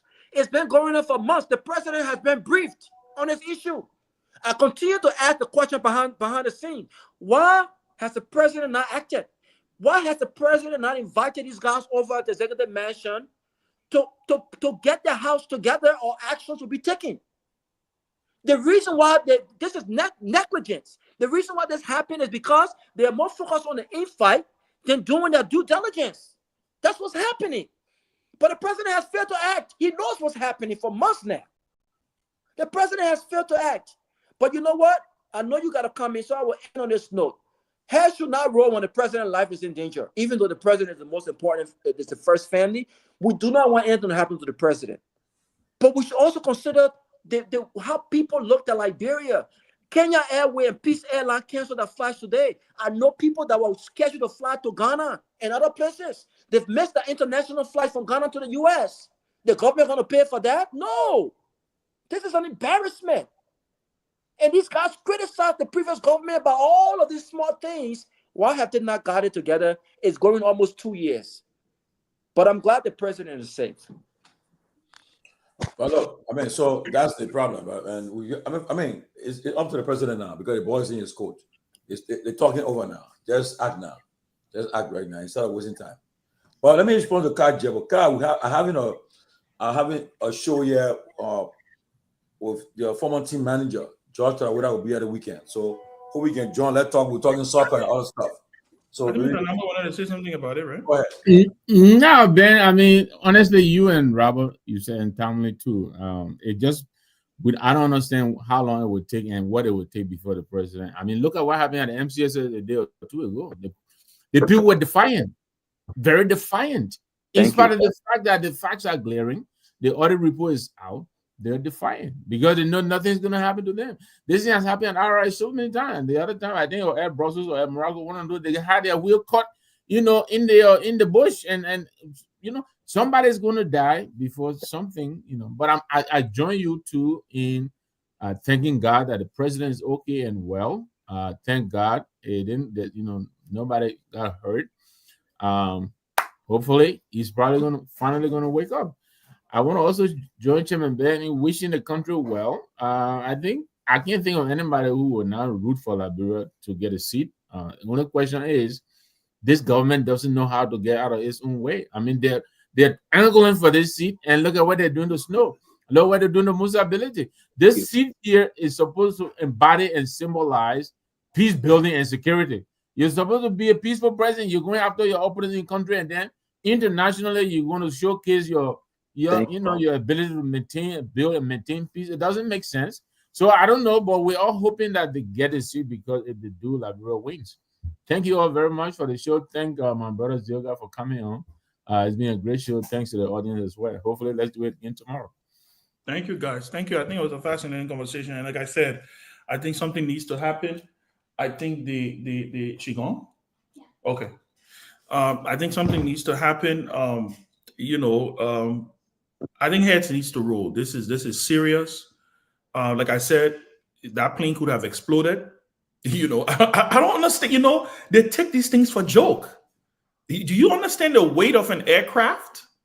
For it to fall, for it to land, and these tires explode because of potholes, not because the tire was wear and tear, not because of wear and tear on the tire. It was because of the runway.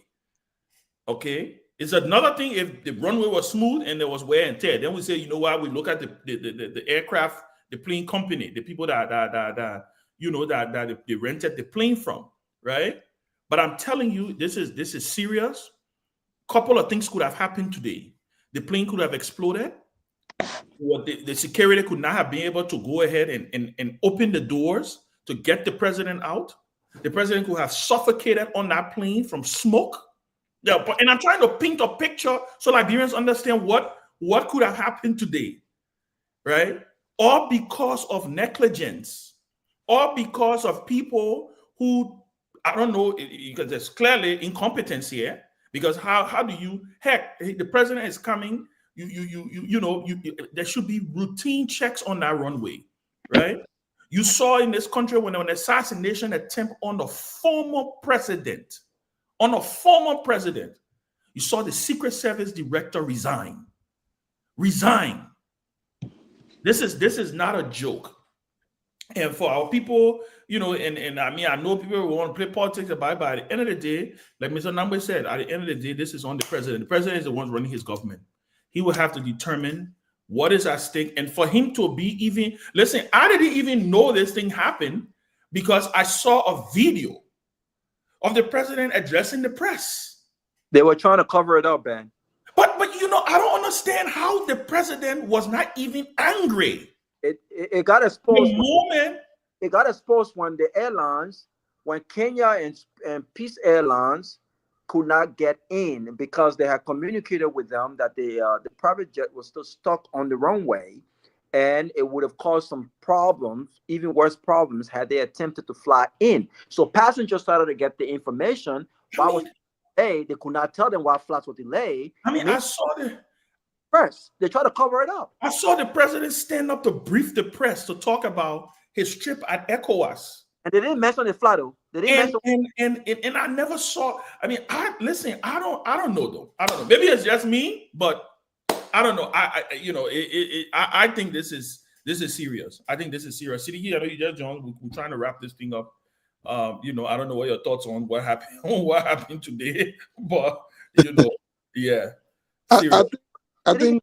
Sidiki, here's my question to Sidiki. Why would the president address the press after what had happened without speaking on the issue?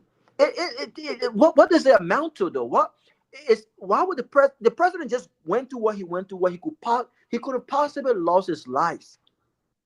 Why would they put him in front of the press? He looked like he was already traumatized from what happened, without even mentioning that had happened.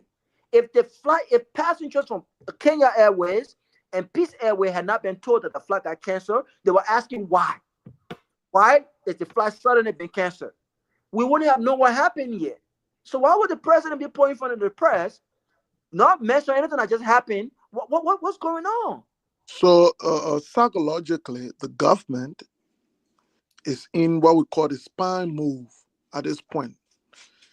The president is committed to the process of creating propaganda of everything, to the extent that even those areas that naturally would show weakness, those areas that naturally will not be of his own making, he will, as a result of the current mentality of the government and the people, he will spin as well. So what you see happening on the other talk show is not deliberate. It's an intentional approach that the government must project everything from a positive point of view, even if it is wrong. It's almost, these things happen in communist Korea and China. They gave a different picture. You remember during World War I or II, the Nazi power had created a picture that they were so strong to the extent that when the Allies were even bombing Germany, many of the generals still told the president that was not true. That is the move set of the government and the president. So even coming off the plane, something he has, technically he has no control over. Of course, there are people responsible for it. But to even admit that this is a fault in his mind is going off script. So the whole government is on script right now, even if it means the president's life will be at risk. But Sidiki, interjection. What would have been a more powerful statement, or more powerful, call it propaganda? What would have been more powerful today than to get an announcement from the executive mansion that the entire management team has been dismissed? I don't see nothing more powerful. You want propaganda? That would have shown a president in charge. That would have shown a president with cojones. That would, that if the president, even if he wanted to address the press, walk out there angry and make it very clear. Even if you want to do it on the airport, say, I'm in 24 hours. What just happened? The country is going to hear from me, because this is not only about me. This could have been this could have been a passenger airliner landing before me. A bigger airline. With hundreds of passengers on it, right? What could have been a more powerful? You call it propaganda, like you say, my brother. What could have been more powerful than that? Ben, and that is what people expect of leaders in terms of making decisions. But more than that, you are at the UN trying to secure a seat with that. It's the number just mentioned that. I was not sure, but as you really said, that would have been something that would have excused him from many of the things that Joseph Boakai is a person that can take action when there are lapses. He can hold people responsible. But coming out in the mind, and look, sometimes vulnerability is not weakness. No. Exactly. It's actually strength. Vulnerability is not weakness. To have come up and say, look, this is unacceptable. It cannot happen. Now that it happened to even myself, I don't know ever so people here will be held responsible. Even if it means that after 2-3 days you will push them, but at least the nation will have a sense of relief that they have a leader who is able to take some action. But again, like I said, the mindset of the regime at this point, Ben, you'll be surprised. You listen, you saw the other report, you saw the deputy minister for administration justifying the giving all of those judges. It's going to slap because the government is in the mood that nothing can be wrong. Unfortunately, most of the time our government get in that mood. I mean, not just the Boyka, but most government they get in that mood. They get in a mood where they think to admit wrong, to make to advance correction, it means that it's failure on their part. That is the unfortunate thing. They want to defend everything. It's mind blowing, Fidiki. It's mind blowing. I've never understood why governments do that. The same thing happened under the CDC administration when we had the rice crisis. The president actually, I expect the president to fire his commerce minister. He didn't do that. Then you got this other government, like you say. Look at Madam Sally when those under Warren's caterpillar, something came from Guinea was eating the crops. Madam Sally, yeah, he didn't create that. It happened. It just happened. Of course, the agriculture minister whosoever may be responsible to manage it, but I be acknowledge the wrongdoing. Donald Trump will say to you, foreigners coming in our country, killing our poor, eating our dog. He will say that to you, and as such, we'll do this. So I don't. But there is something in governance and diplomacy, Mr. Nambe, and you are more experienced than a lot of us here, where governments tragedies sometimes become opportunities. Tragedies sometimes becomes opportunities because nobody pray for a tragedy to happen. But if a tragedy happens, it's an opportunity for you to fix something. Especially for a president who is conflict averse, this is an opportunity for him. It's an opportunity to say, listen, imagine how powerful of an image that in 1 hour after the president gets home, a statement from the executive mansion, even you won't fire them, suspend them pending investigation. A statement from the executive mansion saying the entire management of the Rouse International Airport, the leadership of the Rouse International Airport has been suspended. The president has set up has instructed the Attorney General of the country, and he's giving the Attorney General 48 hours to have a report on his desk. And he will make a firm decision on the fate of those government officials. Opportunities present themselves, and people don't. And like I said, I don't understand this thing about, like you said, Siddiqui, just going in this PR and defensive mode. But you know what I'm saying? Like, we can't do governance in itself is an experiment. You will do wrong. You will fall short. That's what governance is about. It's about fixing things. If we had everything perfect, we would not have governments. The reason governments are initiated by the people is to take care of them. But Ben, it's not just governance, it's leadership. Companies, managers, supervisors, departments, we look for opportunities. It's not a bad thing. It becomes a bad thing when you fail to realize or recognize the opportunities and you have no vision or no plan of action to rectify. This is the reason why we have surveys. We don't persuade our ambassadors or our associates to tell them, say, hey, go and tell them we are the best managers. We say, be honest. Because based on your feedback, we see opportunities to improve. We know what we are doing right, and we know what we are not, what we need to improve on. It's not just governance. This government, however, created this whole mindset and this narrative that they were the best, that they were the most sophisticated, that they had all of the resolutions, they had all of the ideas. In fact, they called people in the Guar administration dumb. They said we are hired dumb people. They called seditious Zorros. They were unqualified. You would not expect, and I think President Guar knows this, you would not expect some of the elementary mistake that we've encountered in this government. Simple due diligence, my friend. Even if there's infight, you've got to separate the infight. We go behind closed doors and have meetings all the time. You will be shocked the kind of languages that we use behind closed doors meeting. I don't agree with this we don't agree with our bosses always. But whatever project, when we get out that door, when we go out there, we advance those ideas. And when they fail, we don't say, I told you so. But you know what else is We bad go about back to this, the drawing Robert? board.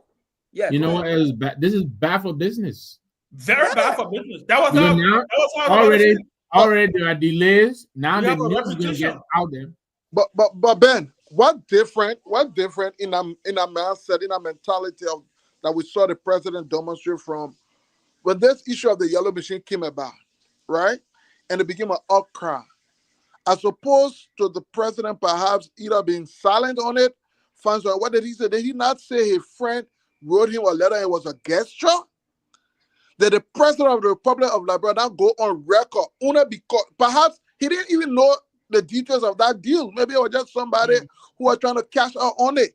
But because the president is part of the government, and at the point he said, look, Mr. President, you cannot bring the government down. We gave him that mindset. And the president of the Republic went on record and said, oh, it was a gesture from a friend. I'm just saying that is not different from the same mindset of coming down from an aircraft that busted that could have killed him.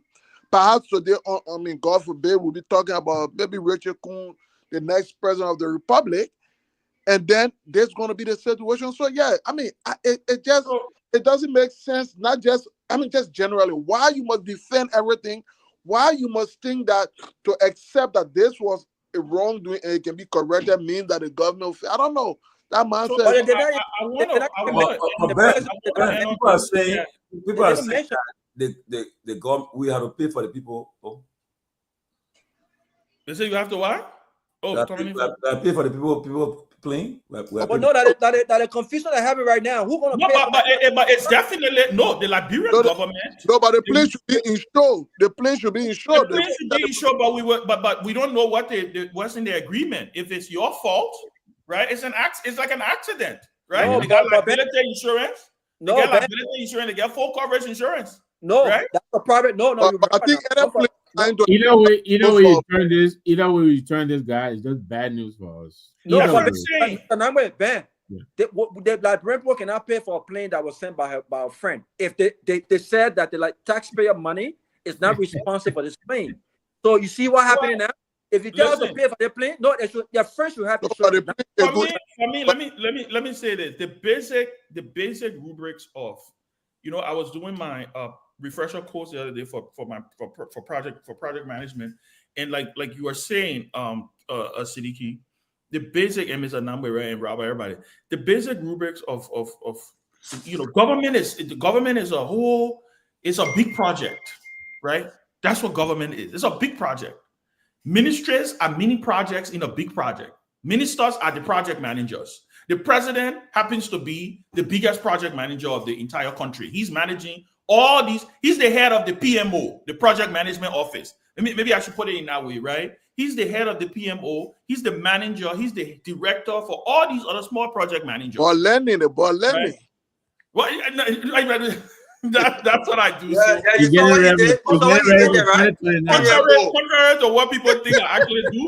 Contrary to what people think I actually do have a job and I do earn a living, right? No, Ben, don't tell them that. The government pay your bill. Don't tell them that. No, but the reason I say that is because even in project management, right? There's something you have a whole life cycle that you go through when you're doing a project. You guys know. You have a whole life cycle, initiation all the way to the closure of the project, right? Even when you get to the closure of the project, you do a closure memo of the project. Included in that closure memo is our lessons learned. Because there are things that come up in the project, scope creep, things that come up, things that you don't expect, right? That come up in the project that you would document as lessons learned. That when you get into your next project, more than likely some of those things, you will plan ahead for it. Say, oh, you know what? When we're doing this other project, this is what happened. We anticipate that something like this may happen. That's why you call it a risk, right? I don't, for God in heaven's sake, I don't understand how we have had problems with our airports. How did the management of the Roberts International Airport did not know that there was potholes on that runway? How is it possible? How is it possible that people go to work every single day? They are getting paid. And you come and you just say, potholes. You can't fix potholes. You can't. You think all go on airports in this country? You think when the people are doing regular maintenance of the runway, why do you think they're doing it? If you continuously run on a road, you will have potholes. So you fix it. So I don't understand how, when the president of the republic is flying in, he flew out on that strip. How did they not do an inspection of the runway to know? Did they expect that the plane would dodge the pothole? They said no car will get. They said no car will get. But that's why been happening, I guess. Yeah, this is scary. This is dangerous. This is national security related. We could have, like I said, and I will keep saying it. Maybe people need to hear it. We could have lost President Boakai today and everybody else on that plane, or they could have been seriously hurt. And guess what? Then we would be sitting down today, making noise and talking about something. So I just wish. She said you were sorry for a headache today. Well, I know, and listen, sometimes the Liberia story just tired to talk. But tell you, I really wish we get it. The president promised us that no car will get stuck. He didn't say no plane will get stuck. Let's get that in our brain. He said no car will get stuck. No, but I mean, it just. I mean, look. It was the flight, the aircraft bringing the president is unfortunate, but just imagine how it been a bigger aircraft, probably with more things. Or it would have flipped. It would have flipped. I mean, can you imagine that thing called? I mean, it's just unimaginable. I mean, I don't even want to think about it. I just don't want to, because in the first place, we don't have any effective rescue operation at the airport, fire service.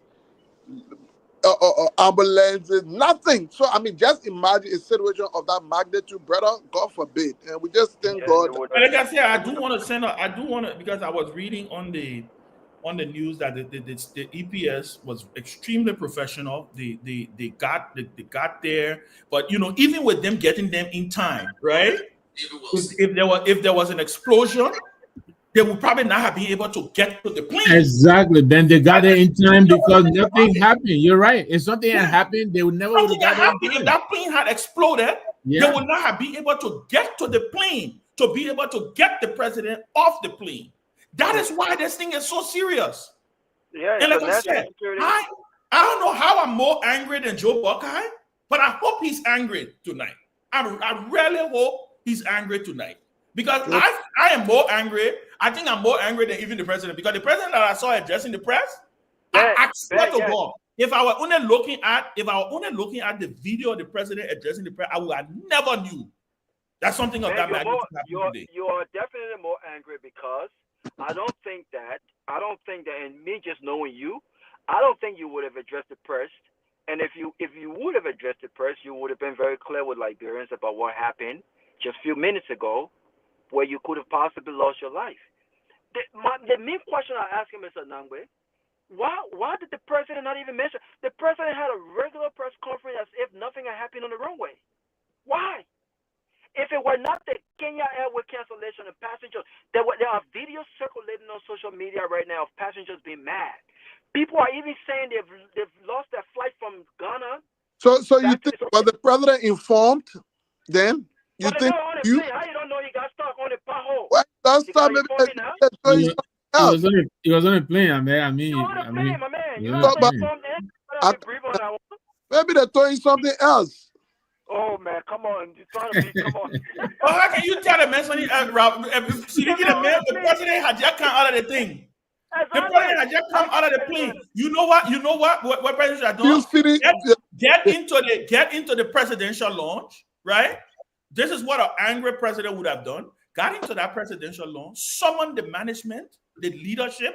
But the management was there to receive and shake his hands and welcome him back. That's the other thing. I saw people standing online, shaking the president's hand. Did not want the media to wow.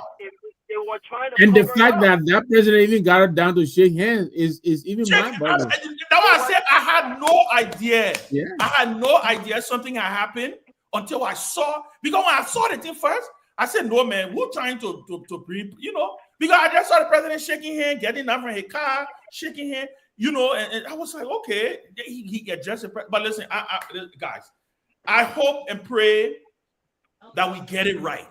Yeah. I pray for the sake of our country that we get it right. I pray that President Boakai take some action here. They should retool his entire mindset to governing the country and to understand that you gave people a piece of job. Listen, there's no hard feelings here. There's no hard feelings. You gave somebody a piece of job, they can't do it, you remove them. You find somebody better to do the job. But I just imagine Beku coming on a private jet and such a thing happen. I get with fire people for that. Oh, man, forget that one. I mean, I threw the whole conversation down. Beku please get that kind of said, we're going to fire the whole airport. Yeah, apart from that, had this happened under George Weah's watch? I beg you, man. What? Incompetence would be the biggest. Oh, yeah, incompetence. The man is so incompetent that even own life is incompetent with his life. That would have been a crap from folks like Steve Johnson. So the people who are supposed to be sophisticated now, why we are encountering all of these? It looks very bad.